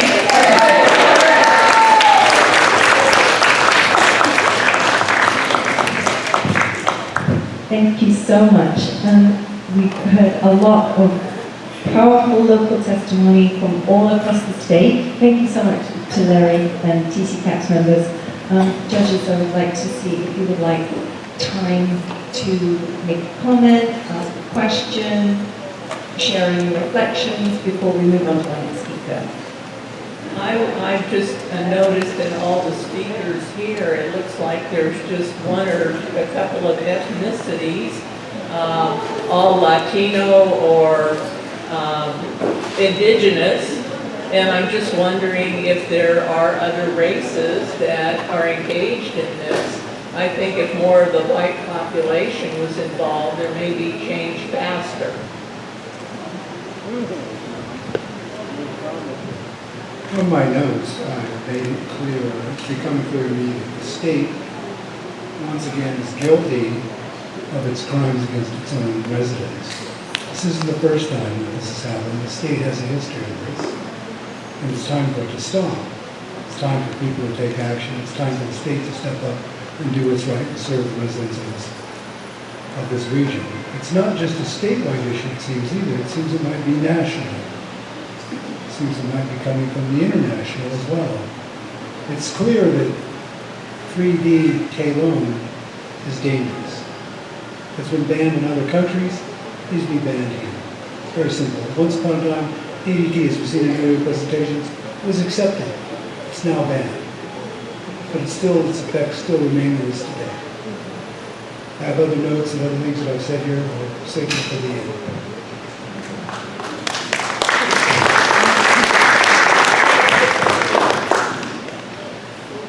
Well, in terms of reflections, first I would just say thank you for all of your testimony coming so far. I think it's striking how similar all of this testimony is throughout the state. So clearly it's a systemic problem, it's a structural problem, and it's one that the state and the local government, as all of our favorite villains, the county ag commissioners, are involved in. And there are a lot of intersecting failures here in terms of the healthcare system, in terms of the regulatory system, and just regulating the chemical industry. So I appreciate people taking the time to share their experiences. They're really at the center of all of these breakdowns. Thank you so much. It's my great pleasure to introduce our next speaker. Dr. Sari Martinez is the Executive Director of CBDIO, I'll need to say it. And more importantly, she is the former Organizing Director of Californians. Pesticide Reform. We miss you. Miss you too. Y voy a empezar por presentarme. Como Jane mencionó, mi nombre es Saraí Martínez. Yo soy la directora ejecutiva del Centro Binacional para el Desarrollo Indígena Oaxaqueño. Yo soy originaria de un pueblo en los valles centrales de Oaxaca, de la región zapoteca, se llama Yoquesto de Aldama.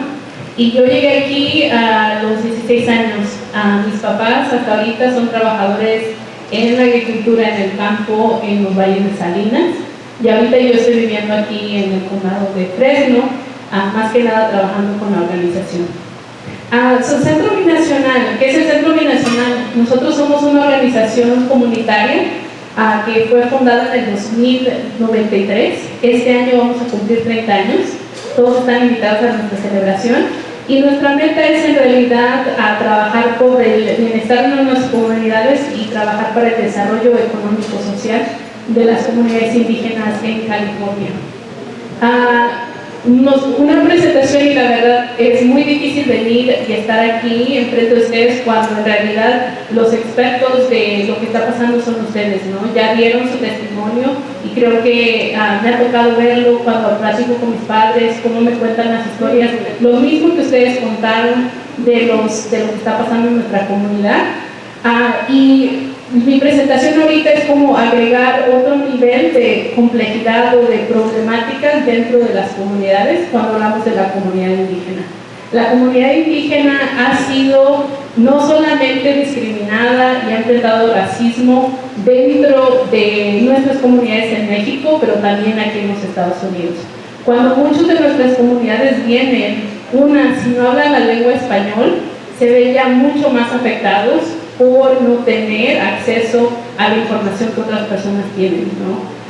También muchas de nuestras comunidades, muchas de nuestras comunidades vienen tal vez porque han sido discriminadas en nuestros pueblos, no tienen los doctores, tal vez no han ido a la escuela, no saben leer o escribir. Llegar aquí es otro nivel de tener barreras para obtener información y para que sean guiados. Entonces, mucho de ese contexto político es el que se ve en nuestras comunidades, ¿no? Y ya existe esa discriminación tanto en México como en Estados Unidos. Entonces, eso es algo muy importante que tenemos que considerar, porque muchos de los espacios, mucha de la información, ya sea que es en inglés o en español, cuando en realidad dentro de México tenemos una diversidad muy grande, no es todo en español y en inglés. Ahorita en México tenemos 68 lenguas maternas. dentro de todo México. Eso, y aquí siempre pensamos en inglés o español, pero en realidad hay una diversidad grandísima dentro de las comunidades y ahorita está cambiando mucho quiénes están trabajando en el campo. Estamos viendo nuevas olas de migración, no solo de México, pero también de otras partes de Centroamérica que no hablan español. Aquí en Tulare tenemos una comunidad muy grande que está creciendo de la comunidad mixteca de Guerrero, que muchas veces son monolingües en sus lenguas maternas y no hablan el español o lo leen, ¿no? Para seguir, y nosotros como Centro Binacional trabajamos con comunidades de Oaxaca, pero también de Guerrero. Y también para seguir, ¿no? La zona Oaxaca, y las compañeras también ya lo dijo muy bien que pasó ahorita con mi talk.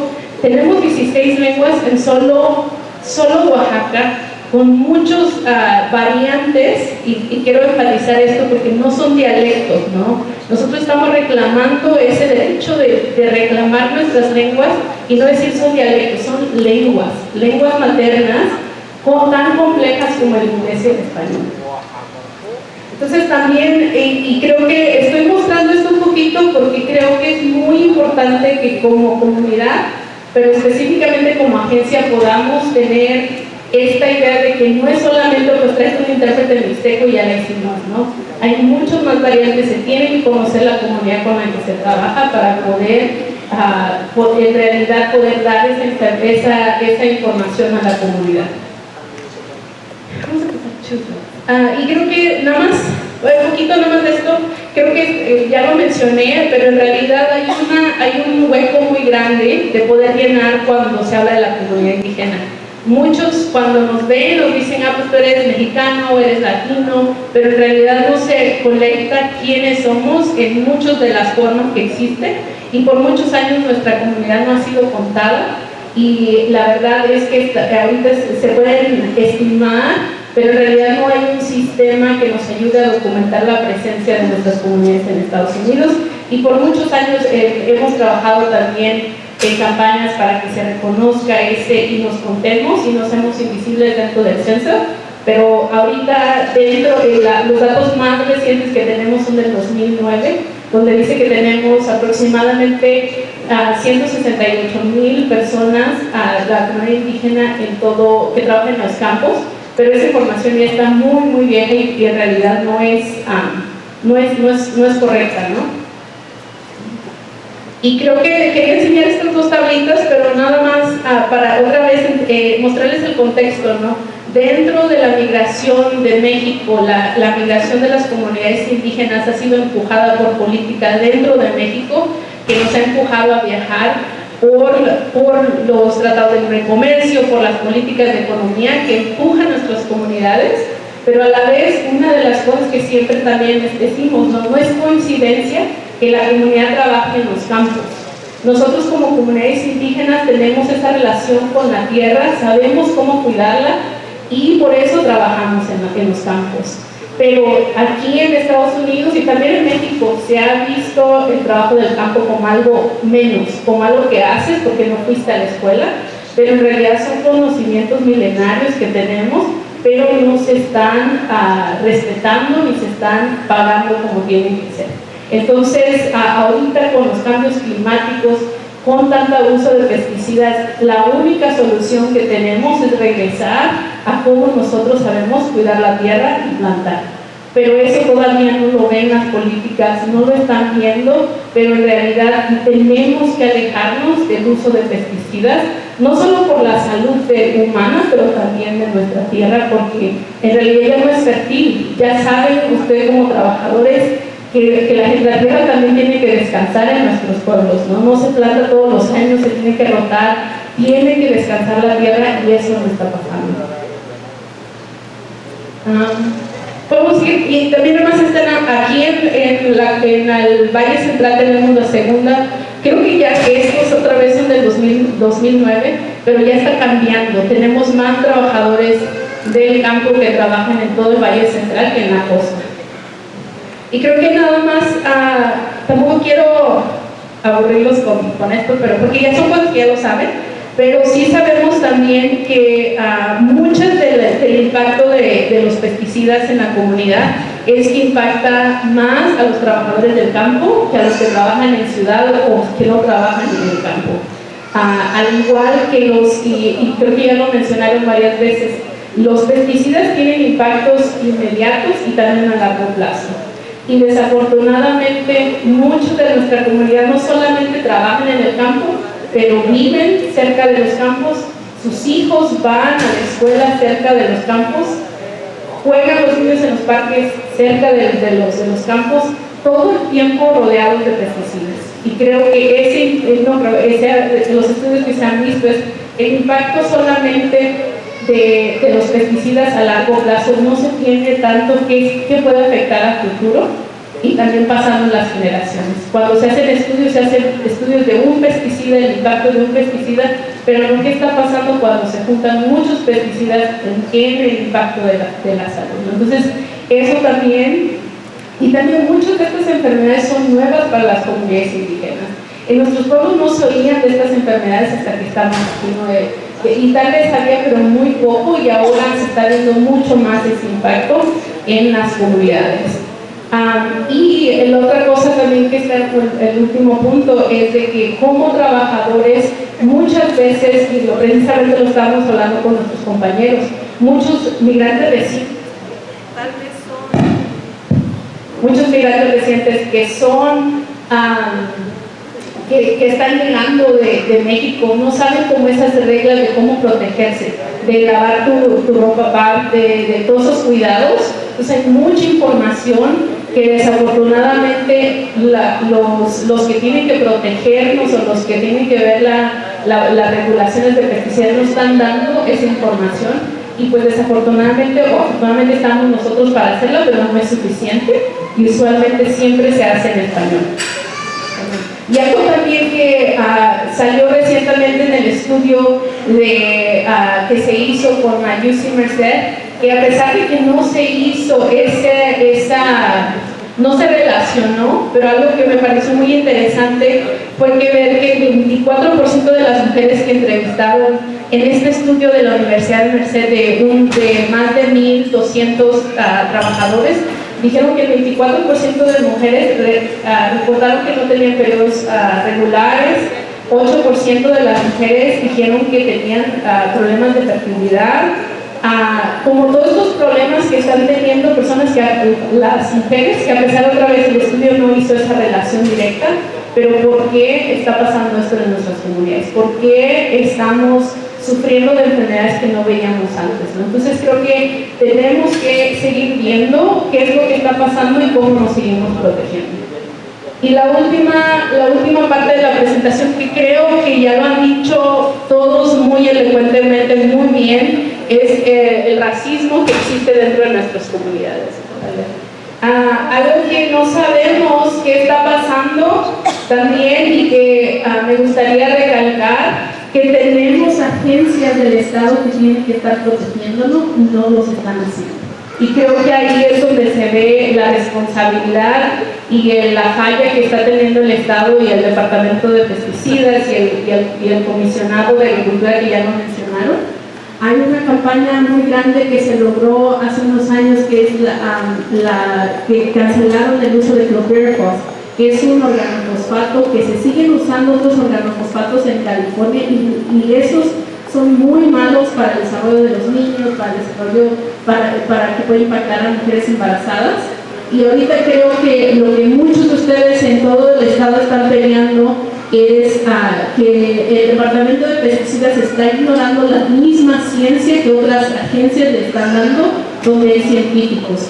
Y es el uso del 1,3-D o el tilón, que es un fumigante que se usa, y que los científicos del estado le están diciendo que ya no tienen que usar, o que las medidas seguras de usar son, y aquí lo tienen, .56, y esto es ciencia que también, yo no soy científica, entonces como entenderlo es difícil, pero sabemos que el Departamento de Pesticidas está ignorando lo que sus propios científicos le están diciendo, y estos son otros niveles que a ellos les conviene para seguir trabajando, para seguir cultivando. Pues mucho del trabajo que se está haciendo es que estamos tratando de ver cómo se hace justicia y que no sigan ignorando no solo la ciencia que están creando, y que pasen eso, ¿no?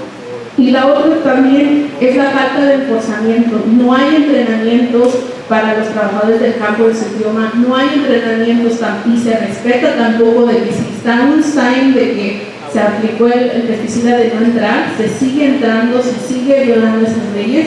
Entonces también eso está pasando en la falta de enforzamiento de las leyes y también el derecho a saber, de que nosotros como residentes tenemos ese derecho de saber cuándo se van a aplicar los pesticidas y no nada más que estén aplicando sin saber, ¿no? De saber los efectos que usted pueda tener y el saber cuándo se van a aplicar para estar preparados. Entonces creo que nada más quería dar el contexto un poquito de la comunidad indígena desde la perspectiva y también toda la falta de atención que falta por parte de las agencias de poder atender a las necesidades de nuestra comunidad. Entonces, gracias. Our next speakers, did you want to come together? Yeah. I'm very pleased to introduce two of them are our steering committee members, Asha Sharma with Pesticide Action Network and Bianca Lopez with Valley Improvement Projects, and they are joined by Dr. Alexis Temkin here from Washington DC today just for this event, I think. Thank you so much. And Alexis led a project to map pesticide use in Ventura County using DPR's PUR data. So that's been a really, really helpful tool and wonderful allies at Environmental Working Group. Thank you very much. Thank you. My name is Asha Sharma. I'm the organizing co-director with Pesticide Action Network. I'm going to kick off this section by giving a brief overview of the types of public data that the Department of Pesticide Regulation has publicly available in the state. But as we've heard from everyone's testimony, this data is only useful if it's publicly accessible, if people know about it, and if it results in meaningful action by our state and local governments.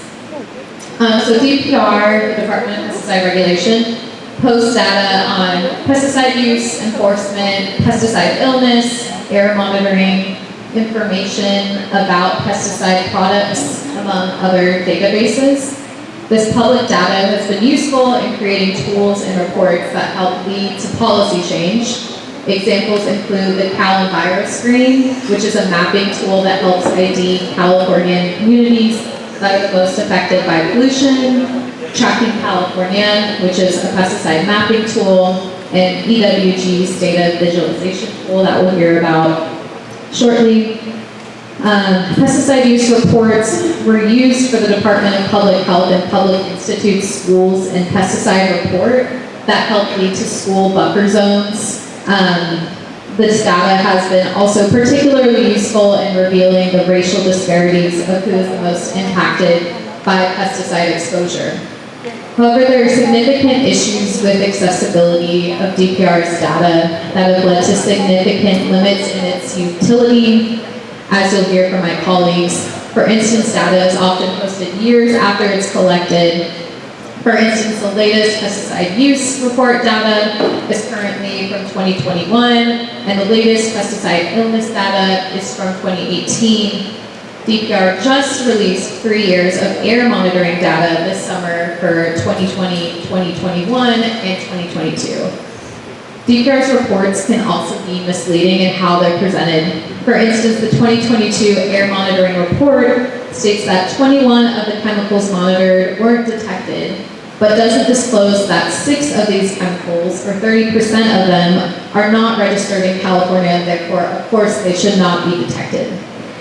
And there have been historically issues with key reports and data being removed unexplainably from DPR's website. For instance, toxicology summaries have been removed, and pesticide registration and evaluation committee presentations have been removed. In conclusion, public data is useful, but only if accessible to the communities and researchers working to protect Californians from pesticide exposure. And I'll hand it over to Liz.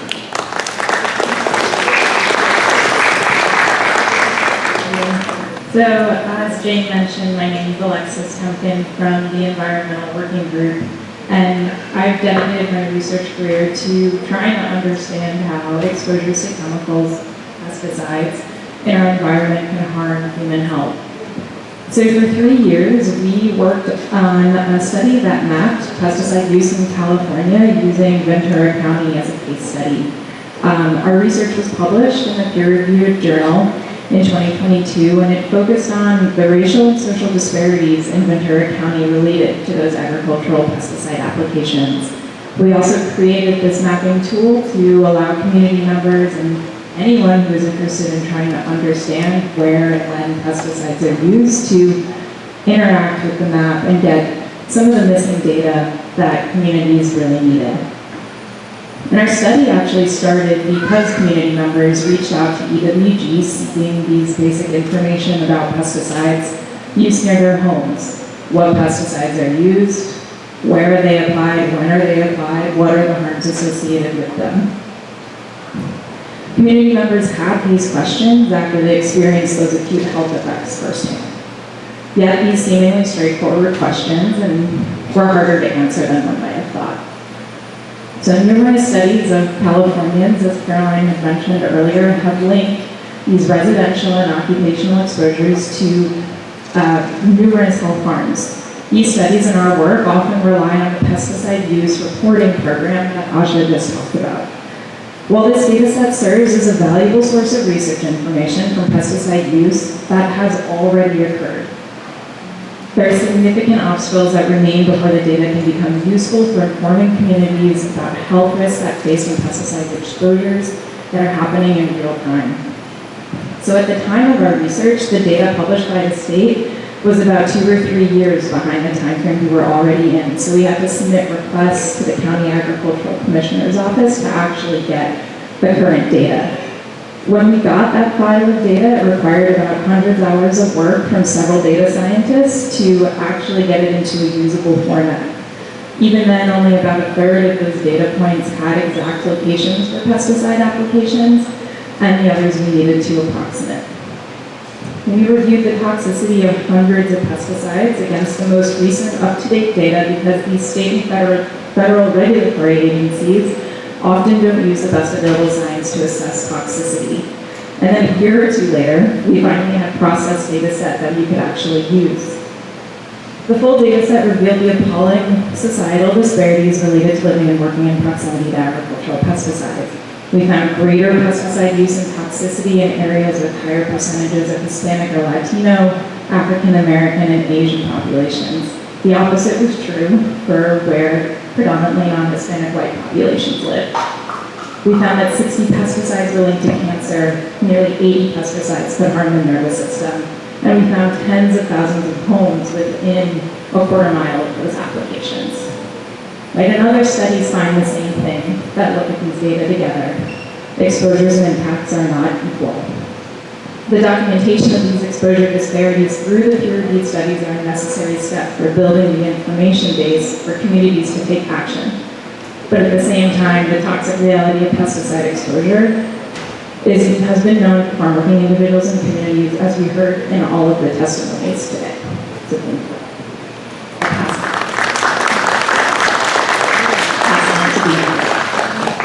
My name is Bianca Lopez. I'm co-founder of Valley Improvement Projects. We're a nonprofit grassroots organization in the Central Valley, actually located in Stanislaus County.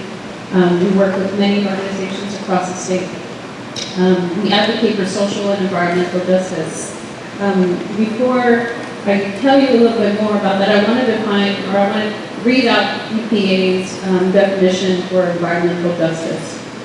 The definition says that environmental justice is the fair treatment and meaningful involvement of all people, regardless of race, color, national origin, or income, with respect to the development, implementation, and enforcement of environmental laws, regulations, and policies.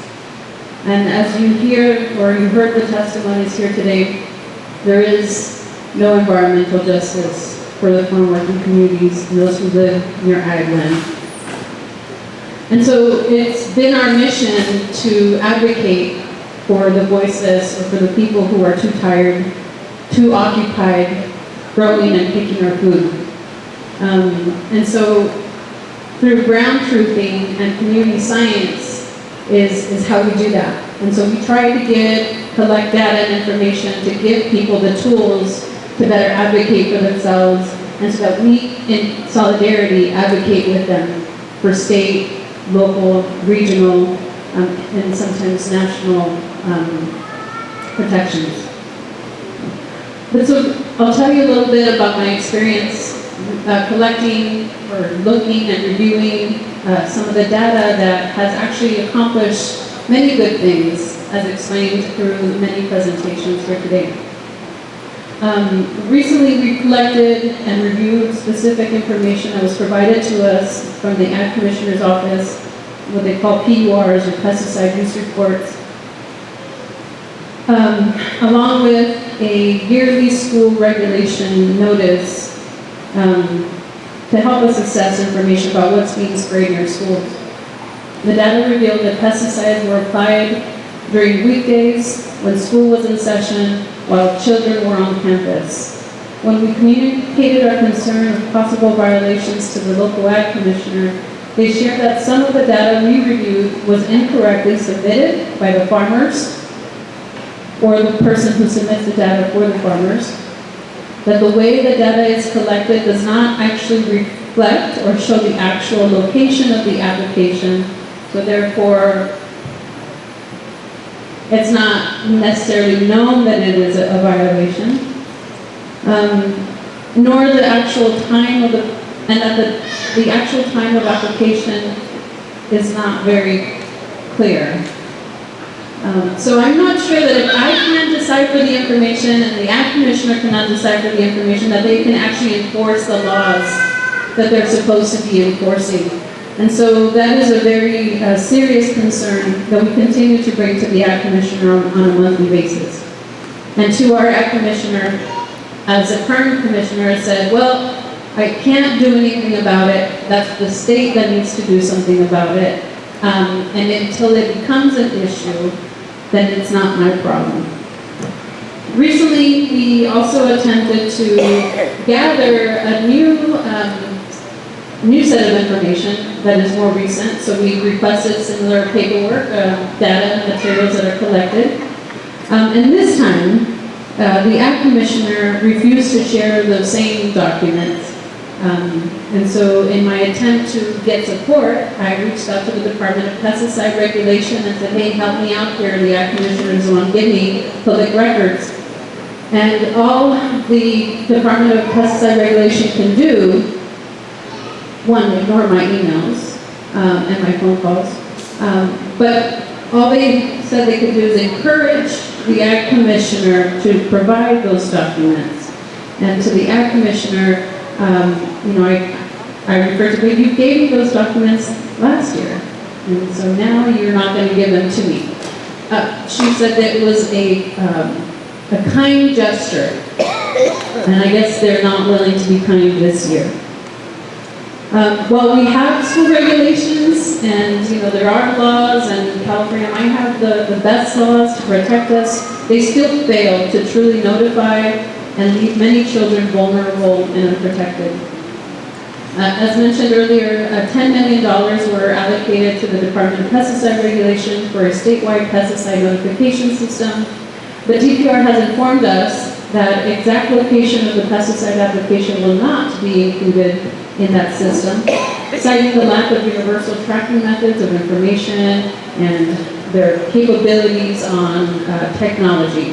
Even though they have $10 million, they're not able to do what we have done through public records, collect shape files from the Ag Commissioners that will allow them to share exact location using permit ID numbers and site ID numbers that are located in these shape files. So far we've submitted these public records to all counties, and more than half of them have submitted those shape files with minor problems. But we know that they are out there, and there is, on the notice of intent form that the farmers have to submit, there is some type of description for location, and we've asked them to include that information, that it is available, and they too refuse to use that information. So what good is the data and information that they're collecting if they're going to ignore science or only track what is convenient? And then they leave it up to organizations and the community members to decipher through that data so that we can advocate for ourselves. And that is an injustice. Ya basta. Ya basta!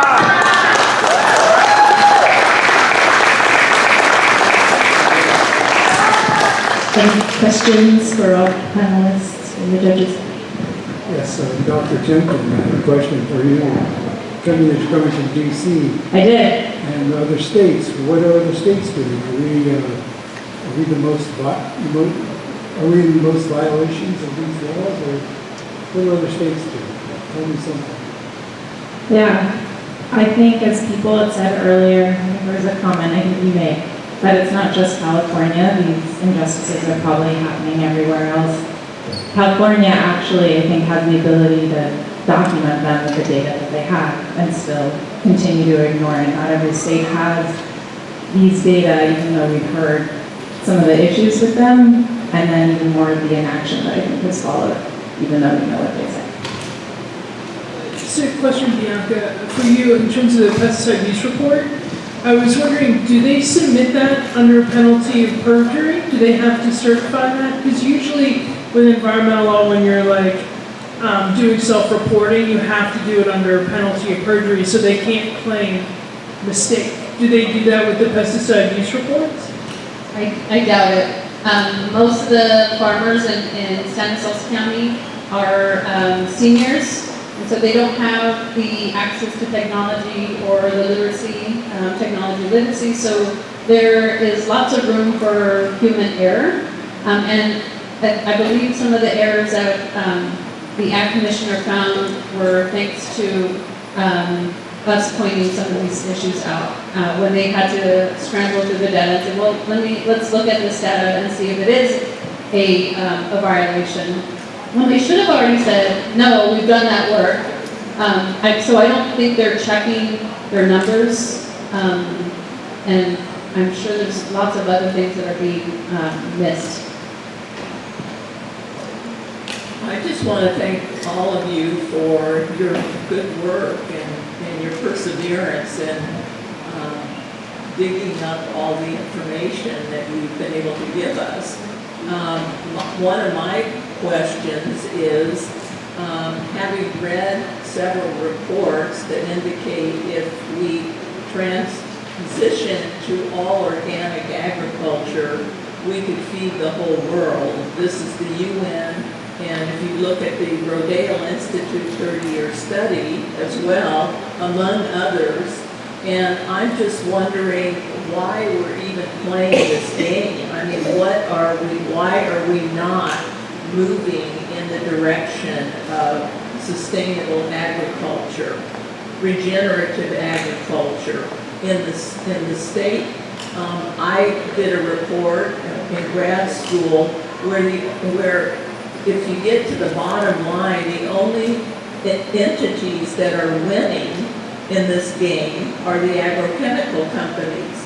And, you know, I mean, at some point we have to stop playing the game. And I'm just wondering if you people in your work have discovered any impetus or movement toward regenerative organic agriculture. That's what we need. And that would dispel all of these horror stories we've been listening to.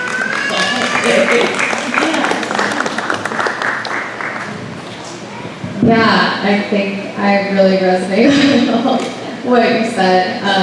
I think that's a common talking point from, big ag or the industrial agriculture industry is that we need pesticides, we need chemical fertilizers to feed the world, but a lot of data out there showing we have plenty of food actually to feed the planet already as is, and many of the most productive agricultural regions in California are also the regions where you have the most food insecurity. So clearly it's not an issue of productivity, it's a social equity issue, it's a social justice issue that requires systemic reform. And then good news on, the regenerative organic ag front, we are starting to get recognition of at least organic agriculture for its climate benefits in California. So there's now a state goal to become 20% organic by 2045. But, really low balling that. And we are kind of in negotiations with different state agencies to make that goal more ambitious. But we're starting to get traction, so there's some hope there. And I'm not sure that people know that a lot of the pesticides are oil-based, they're petrochemicals. So the fossil fuel industry is big money and runs the show often. And so it's really up to the people who say, ya basta, that's enough, to step up and not allow it anymore, as we're doing here today, to share our testimony and not allow it anymore.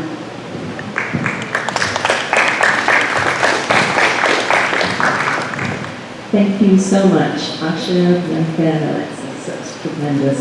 And now it's time to bring in the lawyers. So our next speaker, I'm very proud to introduce a wonderful partner to California's Pesticide Reform for many years now over several projects, Professor Tim Malloy with UCLA Law School.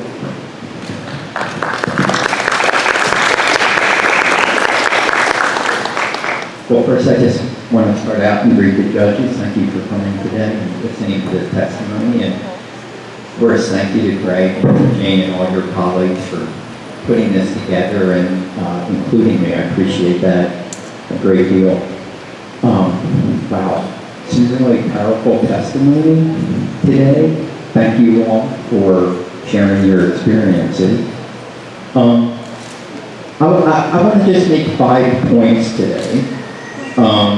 So first, and some of these are kind of reflecting on and repeating what you've all said and what we've heard already. So the first point is I think it's clear based on the testimony so far that different communities in California experience different realities, right? So there are workers and communities like the communities we've heard from today that experience ag and pesticide use in ways very different than wealthier communities of the sort Dr. Hertz-Pachocchio talked about in her presentation earlier. I just want to say in some ways it's even worse than what we've heard, and I just want to point out 3 ways in which that's the case. First, in terms of the intensity of the exposure that these communities experience. We've talked a lot about a pesticide or a chemical, but in reality, and we saw a little bit in some of the testimony, the graph that we saw, the picture of the aerial shot for the pesticide use reporting, that people are not exposed to individual pesticides, on this day or that day. They're exposed to multiple pesticides repeatedly, day after day, right? So we have what, in my line of work, we call cumulative impacts or cumulative exposures. It's also worse because so far we've been talking mostly about pesticides today, right? So you multiply that by the number of pesticides, but then there's also the other environmental burdens and insults that these communities are experiencing. Industrial and commercial pollution, traffic, noise, socio and economic burdens that all add together with the cumulative exposures to pesticides that increase the health impacts, and there's plenty of studies that show it. California has a wonderful tool called CalEnviroScreen that one of the speakers mentioned that allows you to see these combined impacts, and it's stunning. Okay. So there's the intensity of the pesticide exposures that is increased because of the other sorts of impacts that we get. And then layered on top of that, which a number of the speakers today have talked about, is the lack of access and resources and attention from the government to these communities. So we add all that together, and that's a quite troubling situation. So we ask ourselves, well, what about the law? You said the lawyers are here. Nobody sounded excited about that. But so I was asked to come and talk a little bit about the law. Now I know Greg is going to talk about civil rights law in California, so I'm focusing on the pesticide law. So, you would ask, well, how does California compare to other states? It's a good news, bad news story. The good news is that compared to other states, California has a quite robust pesticide regulatory system.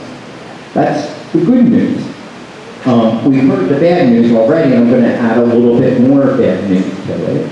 But one point is that existing law in California for pesticide regulation has some features in it that would allow regulators to really address these three things I talked about: the increased intensity of exposures, the cumulative impact outside of pesticides, and access and all that. Okay? Now, I say they have these features, they fall short, well short of an equitable system. But at least there's something in existing law that provides for dealing with these issues. So the one law I just want to mention is known as the California Environmental Quality Act.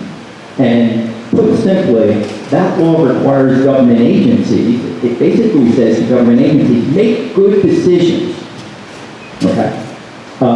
And do it in a good process, one that allows for participation, meaningful participation by all stakeholders. That sounds wonderful, right? Two of the things that the California Environmental Quality Act, or what we'll call CEQA, do that are particularly relevant here. Number one, it requires government agencies to take into account cumulative impacts when they're making decisions. Exactly the sort of thing we know is important, the law already requires. And there's recent case law that says to the State Department of Pesticide Regulation, you must take into account cumulative impacts when making decisions about whether to approve a pesticide. That's good news. And they are still trying to figure out, what does that look like in real life? Okay. So the cumulative impacts, that's one feature of existing law that could be really, really helpful. The other is, CEQA says, hey, government agency, when you're making a decision, consider whether there's better alternatives than what's been proposed. So what's that look like? That looks like when the state is deciding whether to approve a new pesticide, to ask, are there alternatives to approving this? Are there other safer chemical or non-chemical approaches that could be used such that you don't have to approve this? That's good news, right? So the first thing is, hey, there's features in the law that could be helpful here. Now, I do a lot of work on regulatory implementation, and one of the things that here from all the research is this distinction between what we call the law on the books and the law on the ground. So what I just described to you was the law on the books. You can go look it up, you can read it, and it sounds terrific. What's really important, though, is the law on the ground. How is it implemented? And we've heard some examples already today about, how wonderful the pesticide use reporting regime could be, and then how it's actually implemented. And the same is true with respect to CEQA. Okay. So that was my second point. Here's my third point. At the state level, the Department of Pesticide Regulation is not implementing CEQA in some very obvious ways. Generally speaking, one of the things the department, and I'll call them DPR now, right? One of the things DPR is supposed to do is to review, evaluate new pesticides before they can be sold in California. Okay. So when we think about how CEQA affects that decision making, there's three ways three things that DPR could be doing right now that they're not doing, and which arguably puts them in violation of CEQA. First, they could consider the impacts of all the ingredients in the pesticide product when they decide to approve it. Okay, buckle your seatbelts, because you're not going to, I think, believe what I'm about to say. Pesticide products that are sold in California don't just have one chemical in them. They are formulations. They have multiple chemicals in there. And when DPR reviews and approves a new pesticide product, in almost every case, they only look at one of the chemicals. Okay. Now, could they look at all the chemicals? We just had several workshops about this. A number of people in this room came to them. I can tell because their eyes are still kind of weary. It was on Zoom. Okay? And the outcome from those workshops, and we had folks from, the various scientific disciplines there, the outcome of that workshop is DPR, there are methods, simple methods, direct methods that would allow them to evaluate the whole product, not just one chemical. They're just not doing it. Now, why aren't they doing it? Some of the things that you'll hear is, well, we don't have the resources to do that. It would be too costly to do that. And that's my fifth point, so I'll get to that in a second. Just put that off to the side. Okay, what else could they be doing right now? When they're looking to approve a new pesticide product, they could examine whether there are safer alternatives or not. Okay? They do not do that, even though recent case law requires them to do it. Right now they're trying to figure out, well, what does this alternative evaluation look like? And we're also working on that in our group in terms of trying to construct the alternative assessment methods that could be used. Okay. Last one, and this really ties into what the folks who were just up here were talking about in terms of the PUR data, the public pesticide use report data. The other thing that could be used for, and we've seen it reflected here, is it wouldn't be too difficult to figure out patterns of pesticide use historically in California, right? We already know from some of the wonderful work that we just heard about what kind of pesticides different communities are being exposed to in combination. That information should be taken into account when we're deciding whether to approve new pesticides. And that's something they could do right now. Okay. I'm sorry. I know it's depressing. But it's something we need to talk about, right? In terms of like a way forward. Okay, fourth point. I'm almost done. Fourth point. CEQA is not being implemented at the county level. So at the county level, you've heard a lot about this. In fact, I think the folks in the audience know more about this than I do in terms of how the county agricultural commissioners work. But one of the things they're supposed to do is they're supposed to review the use of particular pesticides by individual growers on their farm. Now, that means they would, under CEQA, be required to think about if you're living or working at one farm and one pesticide product is being used, how likely is it that you're also going to be exposed to pesticides being applied by this grower on the same day or this grower a day before? Cumulative impacts. They should be taking those cumulative exposures into account. We did a study just a couple years ago where we looked at all the county agricultural commissioners' offices, and I can tell you they don't do that. Okay. They're also required to think about local conditions, things that maybe DPR wouldn't think about. And this really jumped into my mind this morning when one of the first speakers talked about the fact that there are restrictions at the county level and at the state level about applying pesticides near schools during the school day. And we heard testimony that that's not being enforced. But even if it were being enforced, the speaker made the point that people use school properties for soccer practice or other sports and recreational activities. That's something the county agriculture commissioners should know about. That's a local condition. It should be taken into account when they're doing the permitting. They don't. Last point. County agricultural commissioners are like the point person for figuring out whether a grower proposing to use one pesticide could be using integrated pest management or organic methods rather than chemical methods. That's another opportunity for them to comply with CEQA. In that same study I told you about before, we looked at how are they implementing this safer alternatives requirement. They're not.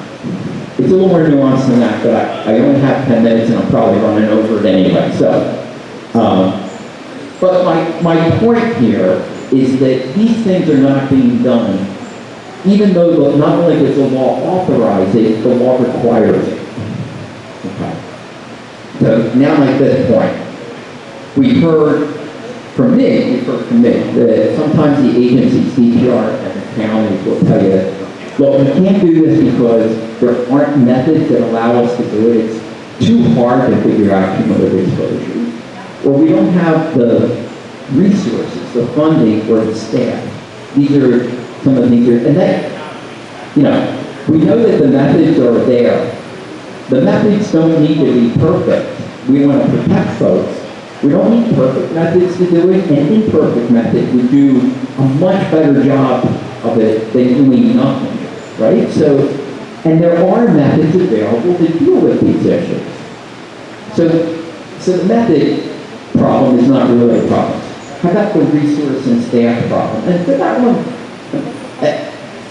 my testimony on that point would be shortages of resources, shortages of staff. Those aren't just like, naturally occurring events. Those are choices. Sometimes they're choices that are built into an inequitable system. They're not choices by individual agency heads. It's part of the structure of the system that we've allowed to be created. But oftentimes it is a conscious choice about resource allocation from a political or social standpoint. And of course, that doesn't call for lawyers.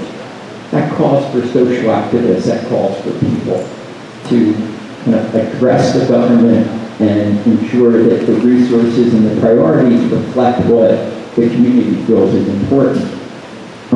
So anyway, I want to thank you again for allowing me to take the time to share the results of the research we've done, and also I just want to thank you again for letting me participate and hear what folks had to say. Thank you.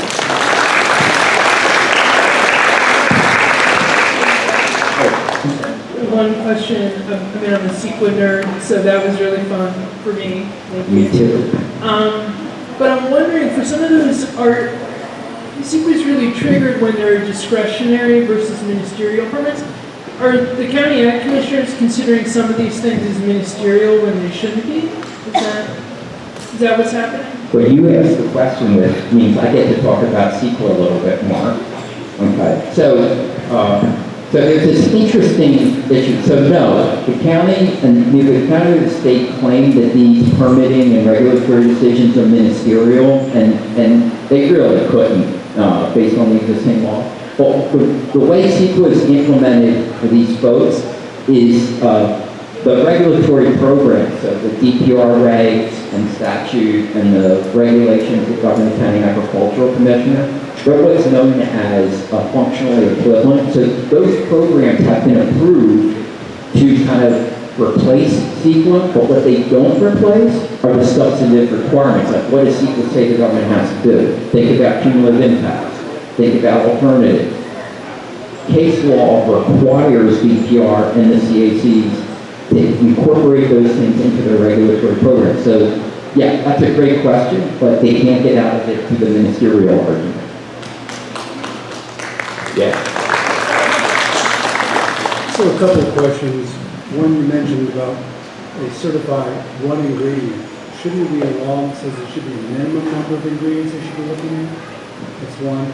And two, how do we enforce the law? How do we, we have these organizations that go around that come out of the county that inspect restaurants. And they give the restaurants grades. You're from Los Angeles, all your restaurants have grades.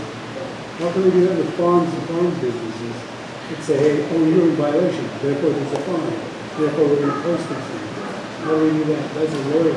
Yeah, terrific question. Although I have to say, I'm from Ventura. Go Ventura. I'm from Ventura County. But I just work at UCLA. So your restaurants in Ventura aren't inspected by the county? They are inspected. It's still a good question. But, so, two things. The first question was, remind me of the first question? Minimum number of ingredients. Yeah, so our reading, when I say our, I mean the people in my research group, our reading of the law is that the law requires approval of the pesticide product, not the what's called the active ingredient. So our view is it is required to look at the entire product, not the individual ingredient, which leads to sort of your second question, which is, well, what do you do about that? And there are some terrific organizations out there that are challenging certain practices in court and trying to get the courts to force agencies to comply with the law. So for example, those court cases I told you about cumulative exposure and all that, that's because of work like advocates like CPR and others working with environmental advocacy groups to sue. So that's part of the process by which that happens. So the second question was, why isn't there somebody out there enforcing the law at the county level like you do with restaurants? And the answer is, the county agricultural commissioners are the ones who will inspect pesticide application. So typically, at least my understanding, I've been told when I've interviewed folks at those offices, is that a small percentage of the permit applications that are filed, they will go out and do a pre-application inspection to see if what was said on the permit application matches reality. But because of staff and resource and other limitations, they can't go out and do an inspection, and instead they will react to complaints that are filed, although we've heard some testimony about how effective that kind of fire alarm system is. I guess I've always been rather miffed by the fact that the DPR gets its funding from the agrochemical companies. And how can we possibly have a pesticide regulatory system where there's such an obvious and blatant conflict of interest? I just don't get it. Well, that's a great question. Do I have just a minute to respond? Okay, so actually, you know, most regulatory activity in the state is funded by what's known as kind of use taxes or taxes like a meal tax for pesticides. And from a kind of government financing standpoint, there's a lot of benefits to making the industry pay for, you know, society's need to regulate it. And the way the milk tax is set up, it's based on volume. So you could think, well, you know, they have kind of the regulatory agencies would have kind of a incentive to allow a lot of commerce, because the more they get, you know, the more they sell, the more the government works. I think in practice, during budgetary discussions and whatnot at the state, it tends not to work that way. But I agree with you, it's not the most effective system because obviously the priorities that the government has don't seem to be fully funded by the small amount of the tax that comes in. So a lot of government agencies are trying to figure out more sustainable and efficient funding mechanisms, which is a whole nother, maybe you could have another workshop on that. That would be a good one to talk about. But thank you for your questions and thank you for your patience, Greg. Thank you so much. And I realize we're running a little bit late, but hopefully you'll forgive us. We did start a little late and we're going to have tacos and beer afterwards. So our final speaker is Dr. Greg Macy, our co-host for this event. Thank you. So after some 80 to 100 years of ongoing civil rights violations, real quick before tacos and beer, I might take a little extra time to do this. I wanted to start off here, Jane, and Jane is the co-PI on this project with Californians for Pesticide Reform. And it's been great to work with you and your staff. And you know, through this work in the past 6 months, we've interviewed 50 people. You know, I'm sure DPR would say we only interviewed 50 people. Well, they represent the stories of dozens of family members and co-workers, and the organizations that they often run have compiled testimony of hundreds, if not thousands of people over decades.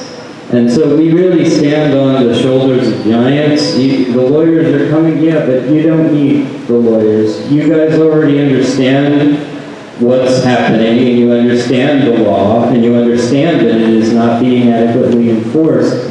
And we're just here to be as good an ally as we can. So, you know, something that struck me with Tim's comments was, you know, that there's a difference between law on the books and law on the ground, right? And what really strikes me when I listen to the community testimony today and when we ran focus groups in several regions in the state, I would listen to what you've experienced over years, and then I would think about, what does DPR say it does on its own website? Right? Let's look at what DPR says. And these are all quotes. You can go check them, I mean, if they don't remove them, as we know that they want to do sometimes. Well, they say that DPR is the agency responsible for delivering an effective statewide pesticide regulatory program. That its regulations are designed, quote, to assure agricultural workers of safe working conditions. DPR says that it exercises strict oversight through evaluation of health effects, through registration, licensing, evaluation, illness surveillance. It all sounds wonderful and orderly, right? Nice and linear. Risk assessment, environmental monitoring, field enforcement. We'll get back to that last one in a minute. What did DPR say 20 years ago? This is what DPR said 20 years ago in one of its reviews of its enforcement initiatives. 20 years ago, DPR said this is real. They said, we need to fix the ambiguity among the roles of DPR and the agricultural commissioners. We need performance standards, written, up-to-date, uniform guidelines for the agricultural commissioners. We need better protections of workers via outreach and education. We need improved illness reporting, and we need improved incident investigation. That's what they said 20 years ago, right?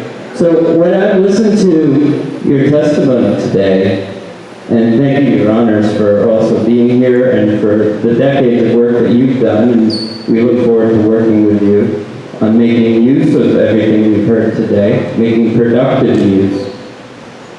There's always a disconnect between what's said by the agencies, by the progress. We've heard about the many victories today, right?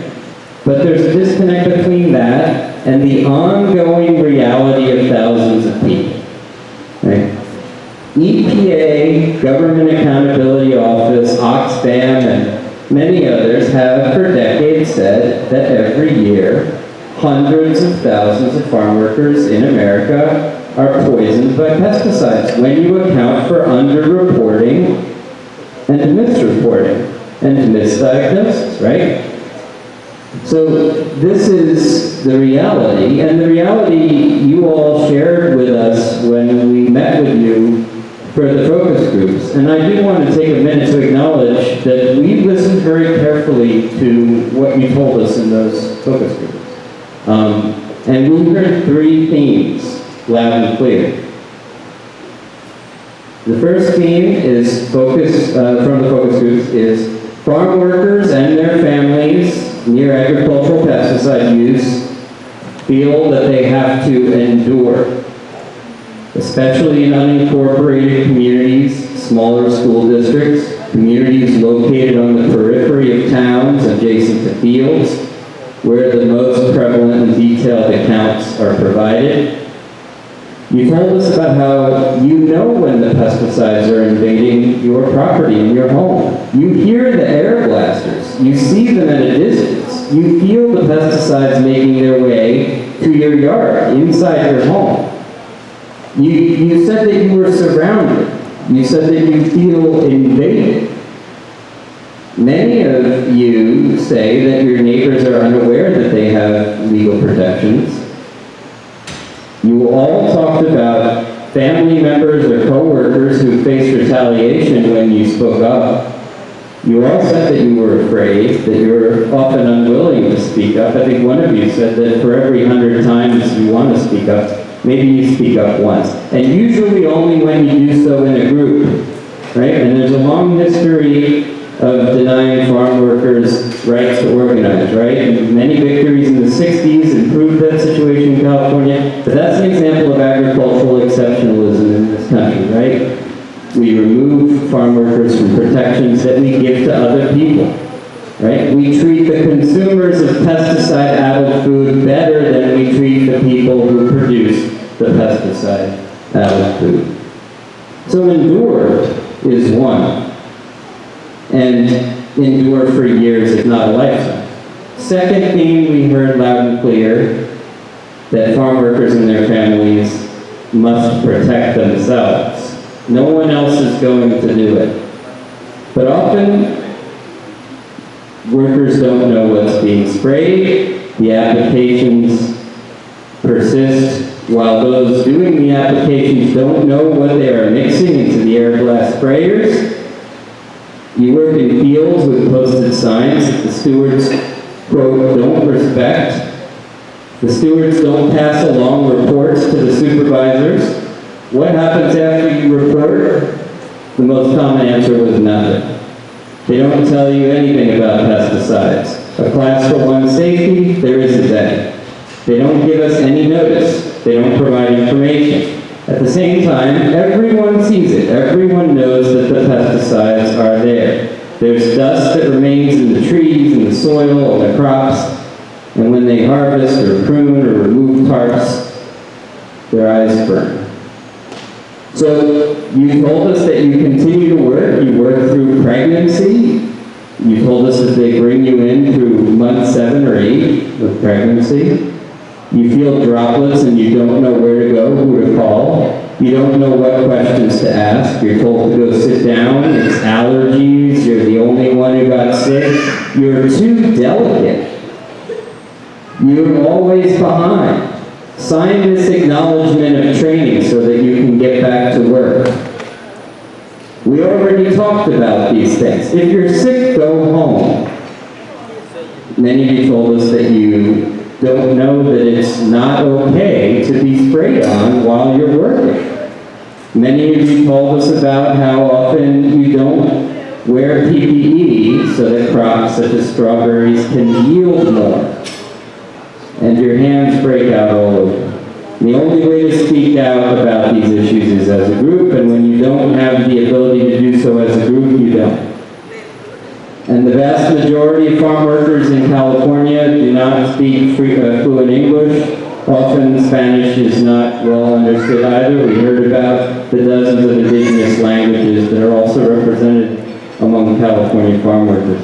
The third message that we heard loud and clear today and in our 50 interviews was on the rare occasions when you do report, you are told, prove it. Prove it. Whether you're reporting at work, whether you're reporting to teachers, and many of you said that you were even afraid to talk to teachers and people at schools about these issues. When you rarely try to talk to the agricultural commissioner, what are you told? You're told the smell is not the exposure. Your symptoms is not exposure. The farmers are within their rights, right to farm, right? Really big in Fresno, Tulare, and other counties in this region. You're told that what you experienced was water. You're told that it's not a restricted material, so that's the end of the story. Often, agricultural commissioners don't have anyone that can address your concerns, even those concerns brought in Spanish. And they ask a lot of questions when you try to report. What's the name of the company near the field that you're talking about? Give us, this is ironic, isn't it? Give us the exact location if you want to do something about it. You told us that you, when you report, are asked many questions that you don't know the answers to. And that's when you know enough English to report. You told about how often agricultural commissioners don't receive you and sometimes don't answer the phone. This was striking. One of you said during one of our meetings, we come with real cases, evidence of what's happening to us, because we all bring examples, testimony, and we're ignored. You do your best to show them, and you show them your skin, you show them your rashes, you show them your red face, and your eyes are crying. At the same time, we heard a lot today about while all this is going on, local committees and coalitions and nonprofits are spending hundreds of hours to try to do the jobs of the DPR and the county agricultural commissioners. But guess what? The best data are in the hands of the growers, the commissioners, and the state. They have the real-time grower-to-grower notification data that is passed fluidly among growers and the commissioners. They have the exact locations. They have shape files that identify fields with permit numbers, as we heard talked about earlier. They know where risk assessment has found an unacceptable risk and where mitigations have yet to be put in place. They have access, get this, to crop by crop, pest by pest, alternatives ranked from least to most toxic from the UC Integrated Pest Management Service available online. By comparison, for the community, and this is given all your organizing and all your victories, 1 by 1 square mile, years-old pesticide use reporting data, air monitoring data at a few locations statewide, underreported illness data, these do not tell the individual, the household, or the community how to protect themselves now, tomorrow, or as the growing cycles change. The central flaw in this system is abdication of investigation and enforcement responsibilities to the agricultural commissioners. This leads to weak and inconsistent and often absent protections. In such a regime, and this is a regime that you're living in such a regime, it is imperative for farm workers and their families to protect themselves. But this is difficult, if not impossible, for those with limited English proficiency, for those who speak Spanish, or for those who speak one of many indigenous languages. Our conversations over the past 6 months alone have revealed dozens of claims that agricultural commissioners and DPR should investigate. And that should trigger existing, as Tim said, they should trigger existing regulatory duties. And let's remind the state what the duties are, right? It is the duty of DPR to investigate all reports of potentially significant adverse effects. It is the duty of DPR to continually reevaluate pesticides. It is the duty of DPR to monitor pesticide exposure, to collect data on potential exposure patterns, and to assess the effectiveness of existing controls. How do they do these things when the people who are experiencing the lack of controls can't get their information to anyone who wants to listen? At the same time, it is the duty of agricultural commissioners to investigate pesticide illness and injury. It is the duty of agricultural commissioners to condition the use of restricted pesticides when there are measures to mitigate the chemical's impact and they are available. And as Tim said, it is the duty of agricultural commissioners to know local conditions such as susceptibility to harm because of age, pre-existing health conditions, ethnic practices, and to use that knowledge in making determinations. But what does DPR, let's return to DPR's website for a second. What does DPR's website say about enforcement? It says, California delegates local administration of pesticide use enforcement to the county agricultural commissioners. They are the ones with on-the-ground implementation a commissioner says to you, well, unless DPR tells us to do it, we're not going to do it. Well, guess what? They've already told the county agricultural commissioners to do it, loud and clear. DPR says that the agricultural commissioners, quote, serve as the primary enforcement agents for state pesticide laws and regulations. But here's where your testimony will hopefully lead the way in the months to come.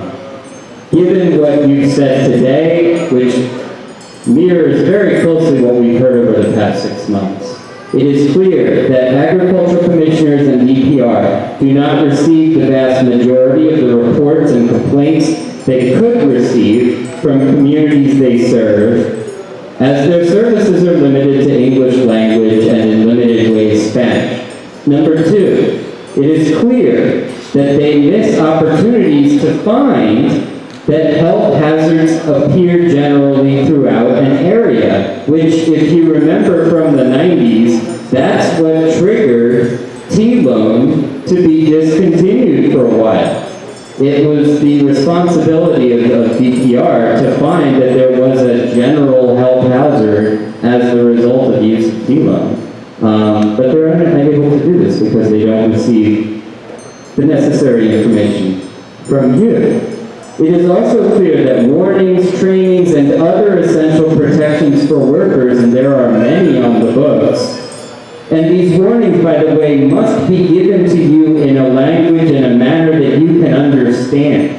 And that is enshrined not just in pesticide laws, but in other laws as well in the state of California. It is clear that these warnings, trainings, and other essential protections for workers are not equally available to those with limited English proficiency, to those who speak Spanish, and to those who speak one of many indigenous languages.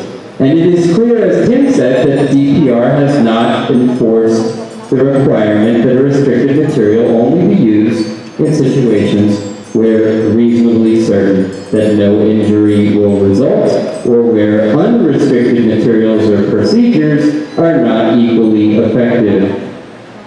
And as Tim also said, there is scant evidence that permit approval gives adequate attention to local conditions.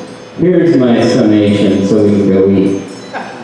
Without adequate notification, reporting, or complaint processing, due not only to language and similar barriers, but also to fear, isolation, misinformation, intimidation, and retaliation. Due to these things, without adequate notification, reporting, or complaint processing, DPR fails to implement statutory mandates, including reevaluation of whether youth practices must change when it has reason to believe that they cause unreasonable harm. DPR fails to investigate all reports of potentially significant adverse effects. DPR also fails to adequately assess the effectiveness of existing controls. DPR also fails to ensure that agricultural commissioners conduct inspections to prevent misapplication and contamination of workers and the public, and DPR fails to ensure that agricultural commissioners adequately investigate pesticide illnesses and injuries, revise their understanding of local conditions, or condition approval of restricted materials permits on appropriate mitigation measures. An EPA will tell you that the primary means to reduce farm worker exposure is the worker protection standards. DPR fails to ensure those as well. But guess what? These agencies don't just have to comply with environmental law, they also have to comply with civil rights law. And California has a good one. California Government Code 111.35. No person in the state of California shall, on the basis of race, sex, color, religion, ancestry, national origin, ethnic group identification, age, and many other protected classes, no person shall be unlawfully, and here's a key distinction, no person shall be unlawfully denied full and equal access to benefits of existing programs, And no person based on these factors should be unlawfully subjected to discrimination under programs or activities that are conducted, operated, and administered by the state, funded directly by the state, or that receive financial assistance from the state. This means that the state-operated and state-funded programs or activities cannot use methods of administration which have the purpose or effect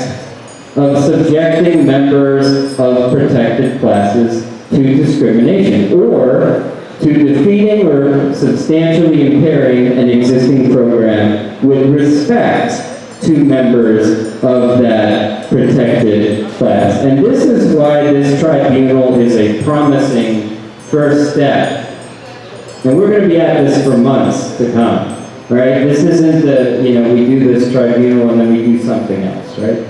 Eileen Gowna, who was one of the titans of the environmental justice movement, she was in the Southwest Organizing Project, and she was a professor at the University of New Mexico for many years. She noted that when the environmental justice movement got off the ground, the first 300 articles that were written about it, there were almost none mentioning pesticides. I would argue that pesticide exposure is the most damning example of a civil rights violation in the United States. So let me say this in closing.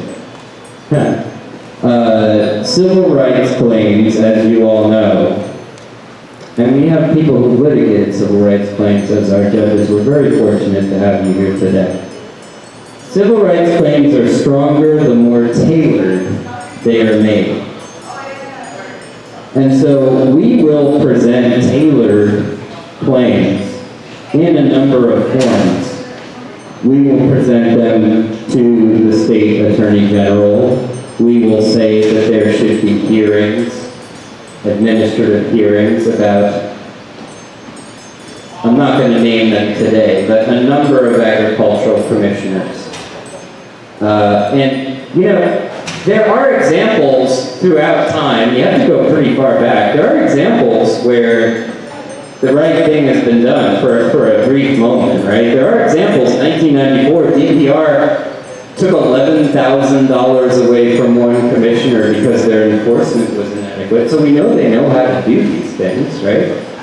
We know they know how to find that there is a pattern in an area in the state where there is an unsafe practice or use of a pesticide, and then they discontinue that pesticide, at least for a while, before they bring T-Lone and other things back, right? So we're going to present this evidence to the Attorney General. We are going to present this evidence in the form of an advisory opinion. We are going to look at the usefulness of whether to file a Title VI complaint against DPR and file that with the Environmental Protection Agency. And we're going to focus on programs like the Restricted Materials Permitting Program, the Pesticide Illness Surveillance Program, the Pesticide Notification Program, the Worker Health and Communication Program, and the Registration and Reevaluation Program.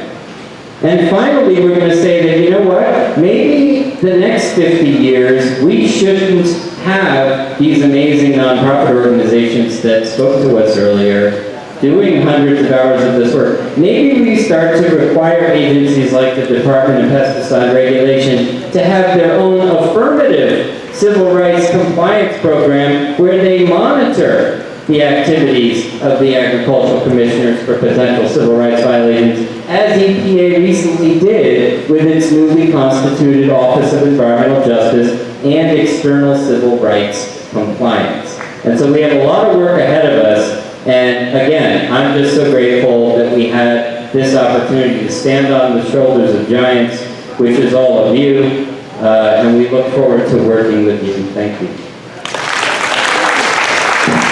So thank you very much for this afternoon, and I look forward to working on the advisory opinion in the next few months, and whatever comes from that. I just want to state that today's testimony clearly shows the state is guilty and we need to take action. Furthermore, I want to say based on what I heard here today from your testimony, that no one expects to go to work to be poisoned. No one expects to go to work to die.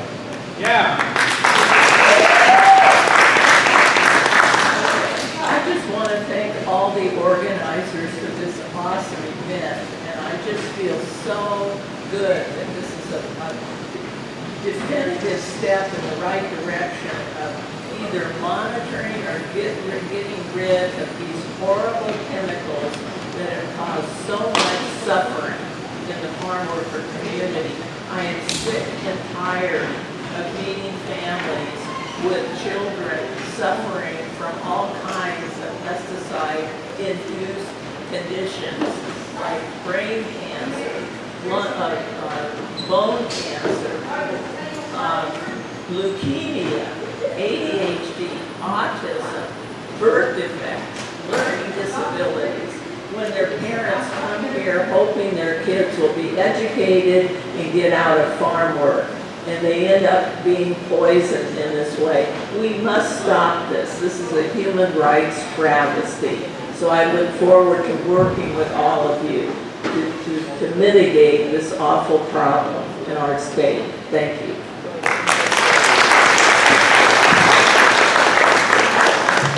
Thank you very much, everyone, for coming to see you at the office. 145 East Hermosa Street. Be that. Leave the armies to do its job. I'd like to just say, all of this afternoon I've been seeing pesticide. And my feeling is, pesticide is a genocide. It's a genocide, that's all I'm gonna say. Thank you.